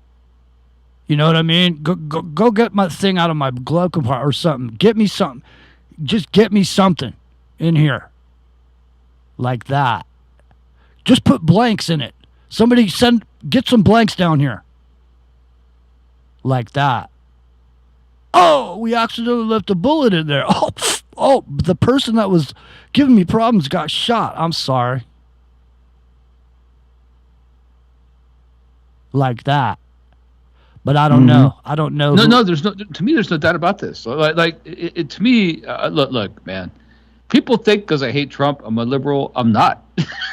People should know that by now, but they should know, right? That I'm totally anti-political and not on any one side of the spectrum because it's total bullshit. Go ahead. You don't have to. Go ahead. You don't have to. But you'll have to explain a little bit just because of that. But because Alec Baldwin played and portrayed Trump for so long at SNL, so Trump hates his guts, and so he's absolutely gonna put his stuff out there to make him look bad. But we know about Baldwin. We know he's a jerk. We know from his see if you can find the tape. I was going to look for that audio. The audio of his daughter. Yeah, absolutely. Okay, people should know about that. Should know about it. I will put that up there. Okay, I'll look for it. Do me a favor. But check this out, dude. He was executive producer of a movie that was about to fail, and he killed the cinematographer and almost killed the director. I'm sorry, man. It looks very suspicious, and I'm not saying he's guilty. I'm just saying it does. Yeah, look really suspicious. Yeah, no, you're just simply stating the facts. I mean, the motive or the end result is not what we're talking about. We're not even speculating at this point because we're just going by what you're saying here. So, if this is some allegedly making up a story to around what happened, we're extrapolating off limited information, but I'm just saying, a gun on a movie set, there will be no real firearm, number one, and the guns that they shot that was used in The Crow, that gun, people, you got to sign, man, there's paperwork, it comes in a case, there's a dude that's in charge of it. I mean, it's not like, the shit's just, flying around the set. Jimmy worked in Hollywood. For people who don't know, this is a real thing. He knows, right? Like, he was there. I worked in the business, so to speak, but not actually on the set. And I'm telling you, yeah, this chain of custody thing, this is a real thing. Do people who know about Brandon Lee, you know what they may not know? Is that the actual coroner's report, the final verdict on what happened to Brandon Lee just came out last year. I mean, it happened in 1993, I think. Maybe wrong with that, but I think it was 1993. It just came out last year. Yep. What did it say? That it was accidental discharge from a previously fired bullet that didn't clear the chamber, and check this out, and the discharge from the blank propelled the bullet that was still in the chamber to kill Brandon Lee. Bullshit, right? Bullshit, of course, right? Bullshit. But it just came out last year. So you sent me over a thing, 12 film sets on which people were actually killed. Did you want to get into that, man? So it's got maybe, the Crow. Yeah, it's got the Crow. Sure. Because Rock and Rio, man, we're coming up on the bottom of the hour, so we got 30 minutes left. Is that enough time for you? Or we need to jump in on that now? No, 30 minutes would be good, man. Okay, cool. All right, so it looks like let me see here. So the first one off the thing there was The Crow, Twilight Zone, the movie. Rod Serling's Twilight Zone is widely regarded, blah blah blah, along with co-directors George Miller, Spielberg, Landis. Oh, Spielberg, huh? Well, Spielberg was there, right? Yeah. Altamont, right? An error caused a George Lucas. An error caused a helicopter crash. Morrow. Was it Vic Morrow? No way. Vic Morrow died? Yeah, Vic Morrow was the guy who died. Yeah. No way. Yeah. I didn't even know that. Oh, really? Nah. Yeah, no, he died. So He was the guy from Rat Patrol and all those shows back in the 60s, 70s, and he was making his comeback in this movie, and he played a bigot in the film. So he was talking about how evil the Chinks were and all that stuff, totally anti-Asian. And so in the movie, he was supposed to rescue these two kids in Vietnam. Like he was going back through time. In other words, the Twilight Zone episode was he was cursed to go back and relive these events in history. And so he had to go back and he has tried to save these kids, right? But in the real life world, the John Landis controlled helicopter that he hired crashed, and the rotor killed him and the two kids in real life. So yeah. So I'm starting to wonder, man. Some kids involved in the helicopter, and Spielberg and all these people. Man. Look, these things are, man. It's. I mean, literally, it's crazy, man. What goes on here? Okay, let's keep going here. Top Gun. I didn't know that. So, first of all, I didn't know Vic Morrow was the guy that died. I didn't even know that anybody died on the Twilight Zone. So, let me see here. You want to hear something really scary? Mm-hmm. That's a line. Sorry, it's a line from the movie. Go ahead. No, yeah. So, it looks like pilot Art Scholl, while performing a flat spin, was unable to recover from his maneuver and ended up accidentally crashing his jet. So a jet crash there on Top Gun. Rust is already on this list. And it's not even, there's 12 of them, so it's not even at the bottom. How is this thing right already, away, yeah. How is this already in here? Because it's so outstanding, obviously. Oh, wait, maybe this article came out today. It came out yesterday or today, yeah. All right. Well, if it came out yesterday, okay, yeah. All right, there you go. I was just saying, maybe this came out like 6 months ago. Jumper is another one. Hold on. So Rust, there are no words to convey my shock and sadness regarding. Okay, here we go. So no charges have been made in the incident, and Baldwin, both a star and producer of the film, has been cooperating with authorities. Baldwin released a statement the day after the incident. Here, I'll read it for you. There are no words to convey my shock and sadness regarding the tragic accident that took the life of Halnya Hutchins, a wife, mother, and deeply admired colleague of ours. I'm fully cooperating with the police in the investigation to address how this tragedy occurred and how I'm in touch with her husband, offering my support to him and his family. My heart is broken for her husband, their son, and all who knew Halnya. So she was a Ukrainian spy, and he's a CIA agent. That's what people are saying. I don't know. I don't think so. 2008 sci-fi thriller Jumper. Story of a young man's amazing ability to teleport his adventure, escaping the clutches of a group of religious fanatics who inexplicably see that his power is evil. The film directed by Doug Lineman. So the set dresser, David Ritchie, was helping dismantle an artificial wall of sand and rock when a large chunk collapsed onto him. Ritchie was killed instantly. Sounds like a tragedy. You just went to work that day. Hey, Bob. Hey, Billy, move that piece of rock for me, man. Shit, man. Somebody better call an ambulance. I think Billy is not going to make it. You should have been the union. You should have had some union people in there, man. That's what's Oh, boy. No, I'm just kidding. So you about ready, man? I see it's almost the bottom of the hour. Smurfer Girl, I got a great movie for you. It's a heavy metal movie, and it's got a bunch of heavy metal artists, people, and music in it, and it's Halloween, baby. So I'm going to send you that. I'm going to get the link and put it in here right now.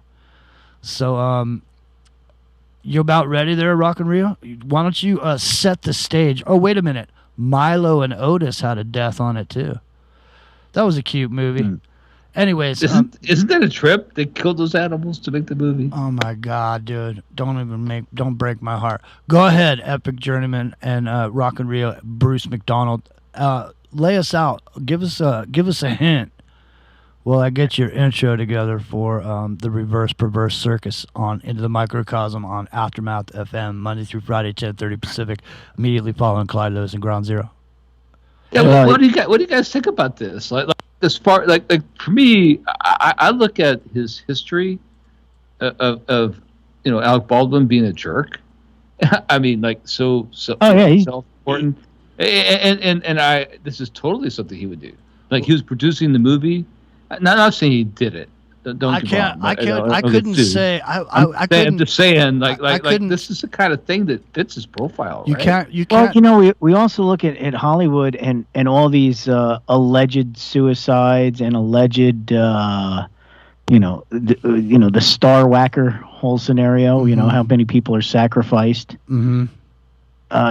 Could it have something to do with that too? I'll tell you what, man. I'll tell you what. Here's what I think. I don't think when you start speculating on shit, and what you can do is you can say for sure. You can't say what someone's intent is or like this, what goes on in their mind.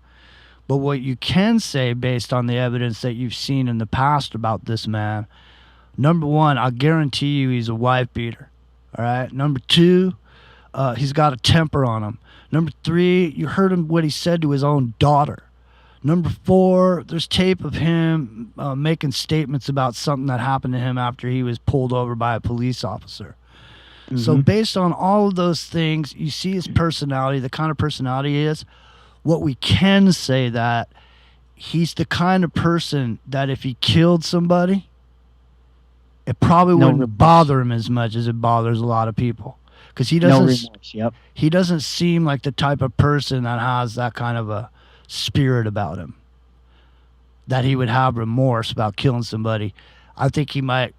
I can't say what he might think, but And as far as the little conspiracy theory about him being a CIA agent, I don't think he's got enough talent to be a CIA agent. Well, I mean, they're all flypaper for the company in Hollywood, and it doesn't matter who you are. If you're a celebrity, you have clout. People want to talk to you. They talk to you. They tell you shit. They send you to be somebody's friend, and bump into somebody, and all of a sudden befriend them and take them somewhere just because you're somebody.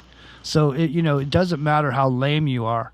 What matters is what they can extract out of what you can get for them that puts you in a position. A position to be in a movie. A position to ever even get on the screen in the first place. Because you don't think the company owns the biggest agencies in the business? Of course they did. Of course. Well then, welcome to Hollywood, man. Now, bend over. No, excuse me. So are you almost ready? Now, I was getting ready, but Epic got me all fired up. I am ready, and it's interesting because what I selected tonight was Australia's Northern Territory Chief Michael Gunner. Pretty much laid down the vaccination orders. Mm-hmm. You will comply. Yeah, and I've got some tape too that we can add to it. That's pretty interesting about some camps that I think people will be interested in too. So you got that. Now we got about 30 minutes left. Are you gonna have enough time, or are we gonna have to go into overdrive? Well, we might have to go into overtime. I mean, there's plenty of it here. But the interesting part of it is what we were just talking about a little while ago with the intent and the will, and the whole mark of the beast scenario. Mm-hmm. There is some of the, he uses the phrase beast in here like 3 or 4 times. And, he doesn't say it's the mark of the beast. He says, we are the beast. And, I just think I heard the beast. The beast just came in the back door. Did you hear that?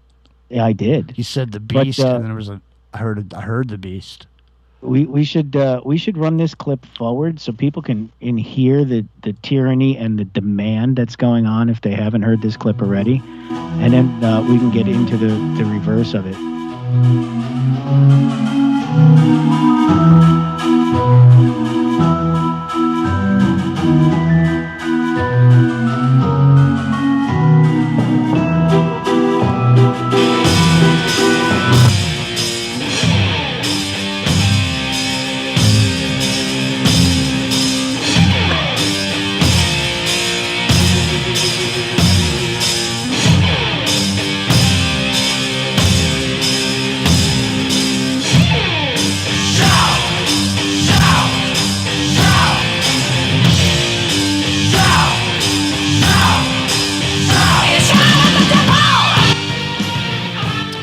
Time has come for Rock and Rio's reverse perverse circus. It's time to shout at the devil. She's a tyranny, I've been tempted by life, is a knife in your back, he's rage. Well, it's a rage, it's a knife, my love is a lie, my head's been a burning round. But in the field of where the standing man to let it be strong. Rock and Rio. I am here. Excellent. Hey, we got 33 people in the chat room over here on Into the Microcosm with Jimmy G and Strike Zone. Welcome. Go ahead, brother. The table is yours, my friend. All right. So as I was saying, this is Australia's Northern Territory Chief Michael Gunner. I'm going to play the forward for you first, so that only about 2 minutes of it here, so that you can actually hear what's going on down there. If you haven't heard it already, obviously the lockdowns and the mandates are a pretty serious thing. And, this is probably what's in store for the future of America, too. Like Australia's kind of the testing ground for this. But, it's very tyrannical, and it's very imposing, let's put it that way. And let me just roll it. It kind of speaks for itself. Like that, you need to get the jab. If you're a barber, a hairdresser, a beauty therapist, you need to get the jab. All these workers and many, many more directly interact with members of the public. That means you are frontline workers in our economy. That means you must be vaccinated. Of course, there can be exemptions, but these are extremely narrow and must be backed up with medical evidence. Simply not wanting the vaccine is not a reason. Today, we're also announcing the date from which this mandate comes to effect. From Saturday, the 13th of November, if you have not received at least your first dose of a vaccine, you will not be permitted to attend your workplace in that role, and a failure to comply with the direction is a $5,000 fine. That means that workers must have received at least their first dose by Friday, the 12th of November, at the latest. You have 30 days. And given you can book an appointment within 10 minutes right now, 1 more month is more than enough notice. And then the same rule will apply for any worker in this setting who has not received both doses by the 24th of December. So at least the first dose by the 12th of November and double dose by Christmas. That is the deadline to keep working in these jobs. All right, so there you go. You will take it or you will not go to work. Period. That's what he's saying. Yeah, he says he doesn't care if it needs to be a fully vaccinated economy, and if you're outside that economy, they don't give a shit about you. Go ahead, Bruce. I am more than a little curious to hear the reverse on this. All right, so yeah, the reverse on this is like all the other deep, dark, evil people that we hear, talking in more than just random little phrases. This is stream of consciousness kind of thing going on here. And obviously this speech was much longer than this, and it goes through the whole thing, but this little section here that I just played is most of what I pulled out. And I'll tell you what the whole thing says first, and it does relate to what we were talking earlier about before. Very direct. Yeah, it totally does. All right, so the reverse is going to say, how bad does it hurt? Subsequent jabs were providing it. I will enforce the lockdowns and serve the dealers. I pass it up for fears now. So I served you up the beast who owns you. Me to sin? The earth, they'll win it. The powerful will romance it, needing it. This system I'm fond of, it owns it. It's normal now. Quiet down. It says, and then next we will offer hope, and you've eaten of it. Sad be their fight. Say you all love that. I'm making forced what should be an offer. So I serve the fate sealer's disease. I'm sick. Was he mad? Or we all fall inside hell. Was it disclosed in the will? Look at the offer. The law and its seal were witnessed. Its destiny. Feed on the weak. And stab the sad. Serve you the seal of the beast. So on with it. I made them. The beast hears it. We are vessels. Effort to mark their names is the work. We are the beast. I now will assault them. That is the whole reverse of this. So, man, I'll just say, I'm really hoping that I can hear that in reverse, because that really pretty much sums it all up. We've been saying this stuff the whole time. Yeah, obviously he does have a bit of an Australian accent, so it's a little different, but it's very clear, and I'm sure it's clear enough. You know, I was kind of thinking it's too bad Monty's not here to hear this, because, you know, he always has a hard time hearing them too, and I wonder if it would be clearer to him with the Australian accent in reverse, but that's just kind of a side thing. Yeah. So here we go. He's going to say, how bad does this hurt? There might be a little bit here at the beginning as I cue this up. All right. So this is how bad does it hurt? How bad does it hurt? That is the deadline. Let me slow this down a little bit. How bad does it hurt?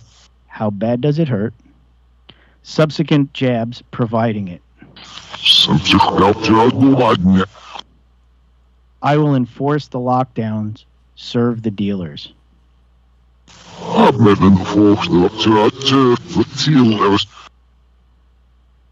I pass it up now. I pass it up for fears now, is what it says. I pass it up for fears now. Need a... so served you up, beast who owns you.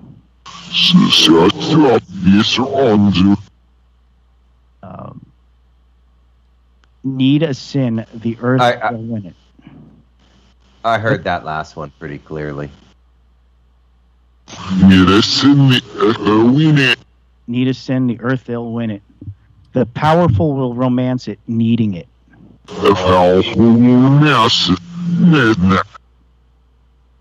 The system I'm fond of, it owns it.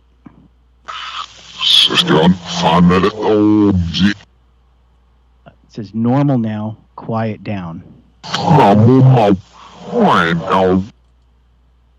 And then next we will offer hope, and you've eaten it.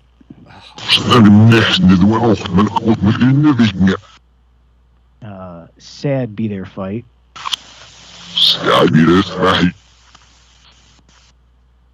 Say you all love that. I'm making forced what should be an offer.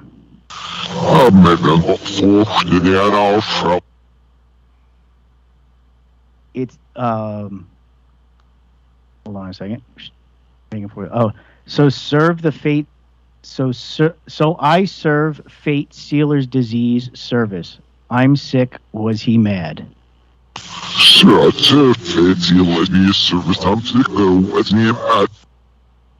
Sick now. Was he mad? We all fall inside hell. Was it it was disclosed in the will. Look at the offer.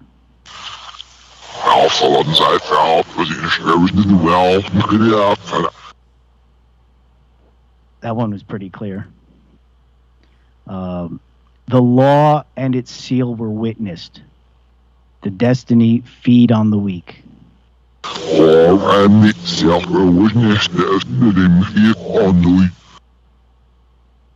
and the stab, the sad serve would seal the beast. So on with it.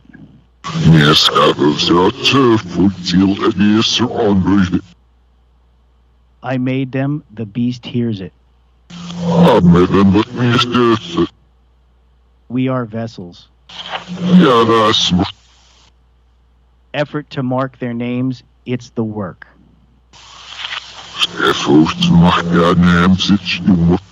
Wow. We are the beast, I now assault them.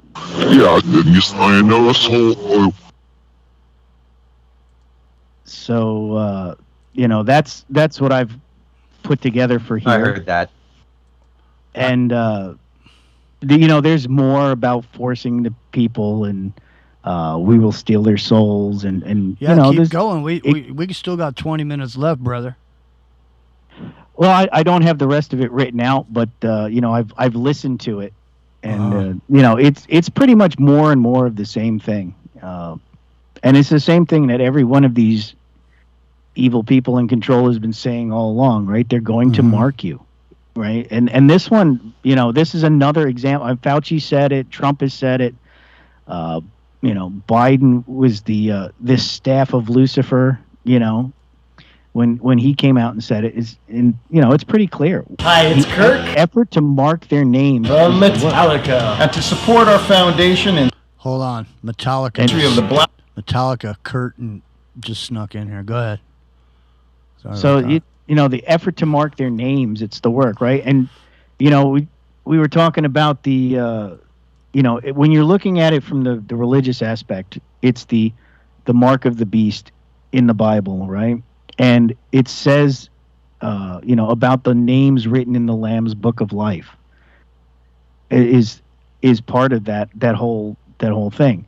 So if they're marking their names and making them the beast, then their names will be unwritten or removed from the Book of Life. That's whether people listening or any of us here believe exactly what the Bible says or believe it's a story or it doesn't really matter, because the people that are perpetrating this absolutely believe that is exactly what they're doing to you. Right. They believe that they are marking you to take you away from God and drag you to hell with them. That is what their intended purpose is. So whether you believe it or not, it doesn't really make a difference, because that's what they're doing to you, and that's what they believe they're doing to you, and the reason they're doing it to you. Hey, man, I got some good tape here for us from Australia. And there's a guy down there. I think you guys are gonna like him. Listen to the microcosm.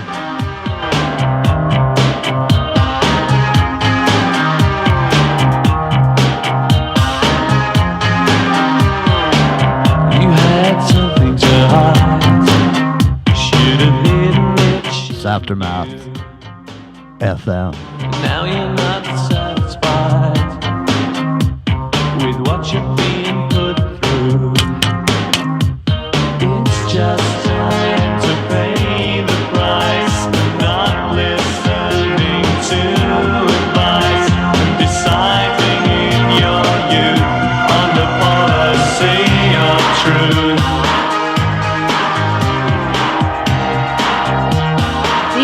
Your last opportunity. This is your last chance. This is your last opportunity. This is your last opportunity. This is your last chance to get vaccinated. Hey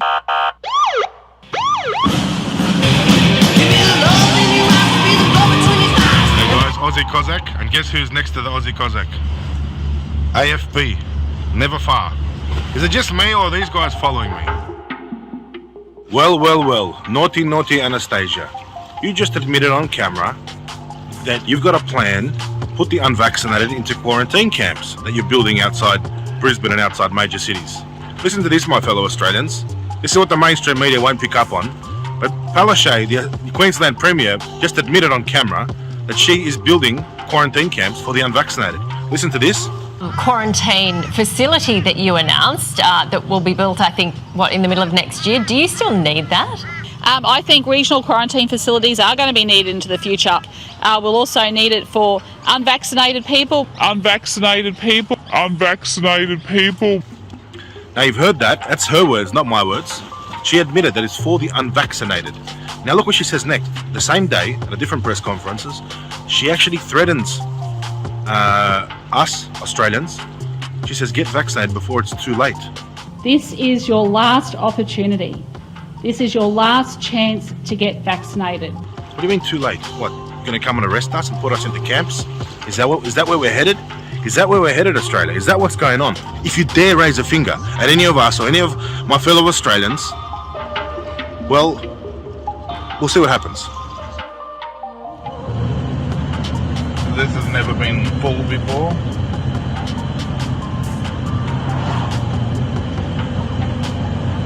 He's out driving in his car, and there's going past a whole bunch of military facility on his way there. There's a bunch of trucks and stuff parked there. And that is Standing by, over. Standing by, over. Right now, Americans, another day closer to victory. And for all of you out there on or behind the lines, clock's run out. Time's up. Wind is blowing cold and dark. On the road and no way out. A broken house, a smoking gun. On the run. On the run.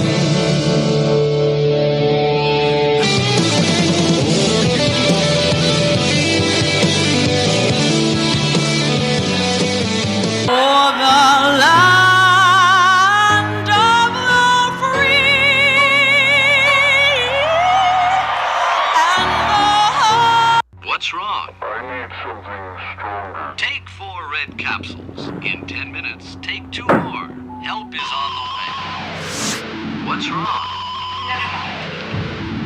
What's wrong? What's wrong? What's wrong?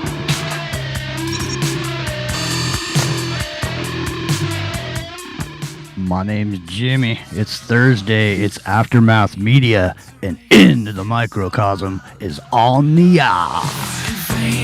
narcissistic as a shallow. Cops and queers, swim you have to swallow. Hate today, no love for tomorrow.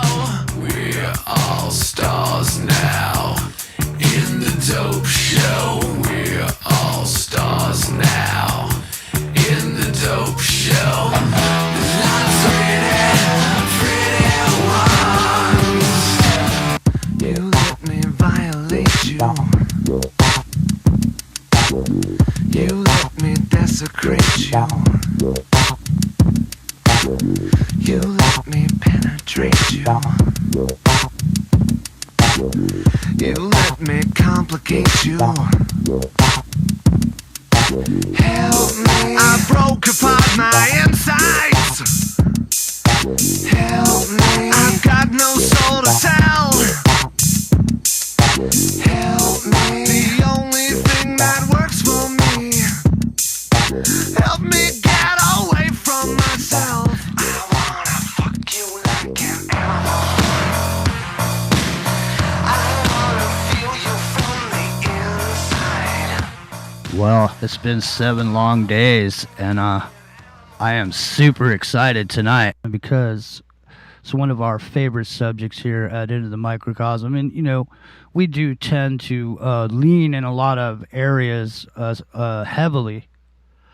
And one of the things that we like to focus on is where did all the social engineering start? Where did the programming start? Where did the mimetic engineering begin? Memes aren't funny pictures on the internet, ladies and gentlemen. They're designed specifically to focus the attention of individuals or groups of individuals. Making a simple point will bring a whole group of facts into your mind about a situation. So we like to delve into the pop culture aspect of some of these technologies. And in order to do that, sometimes we got to bust out the chronovisor. It's just a jump to the left. With your hands on your hips.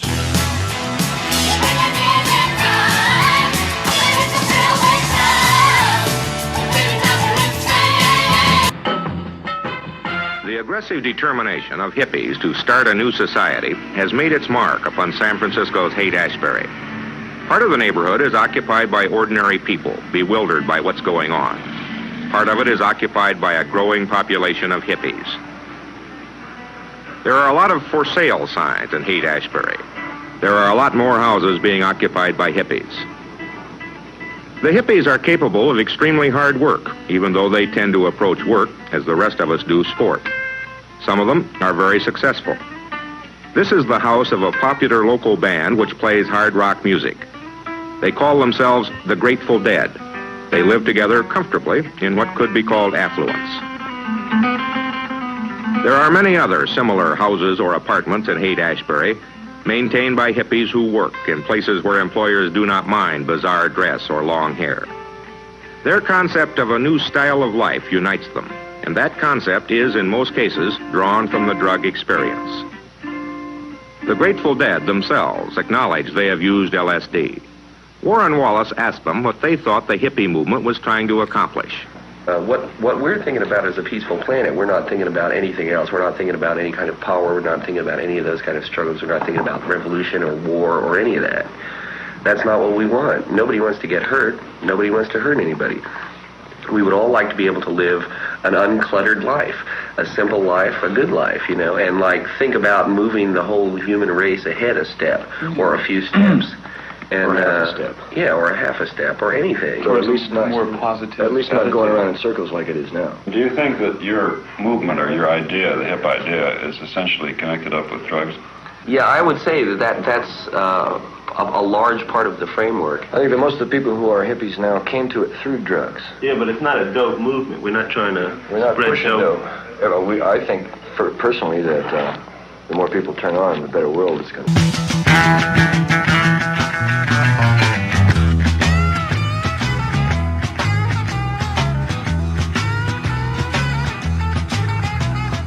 Trucking, got my chips cashed in, keep trucking, like the Doodah Man, together, more or less in line, just keep trucking on.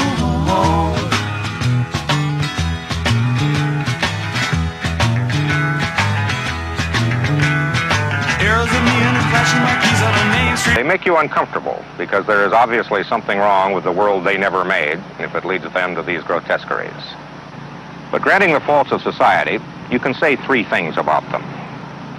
They, at their best, are trying for a kind of group sainthood, and saints running in groups are likely to be ludicrous. They depend on hallucination for their philosophy. This is not a new idea, and it has never worked. And finally, they offer a spurious attraction to the young, a corruption of the idea of innocence. Nothing in the world is as appealing as real innocence, but it is, by definition, a quality of childhood. People who can grow beards and make love are supposed to move from innocence to wisdom. Mom to Jimmy. It's Aftermath Media. It's the home of the counterculture, actually. We got a little word to the wise about the counterculture. That's right. And it was during the season of The Witch. To see. And when I look in my window, so many different people to be, that it's strange, so strange. You got to pick up every stitch. You got to pick up every stitch. All right, Epic. Pick up on the stitch. So San Francisco in the 60s was the beginning of the social engineering and the pilot program that was rolled out. And there was a big triangle going on between the Haight-Ashbury, Stanford University, and Big Sur. And there was a lot of players that came around and that were around up in the Bay Area, and then eventually ended up down in Los Angeles a little bit later. One of those people was Charlie Manson, was it not? He was up in the Haight, hanging around, seeing what was going on after he got out of jail. Well, he sure was. Yeah, he got out of Terminal Island, and they put him right on the streets there in Haight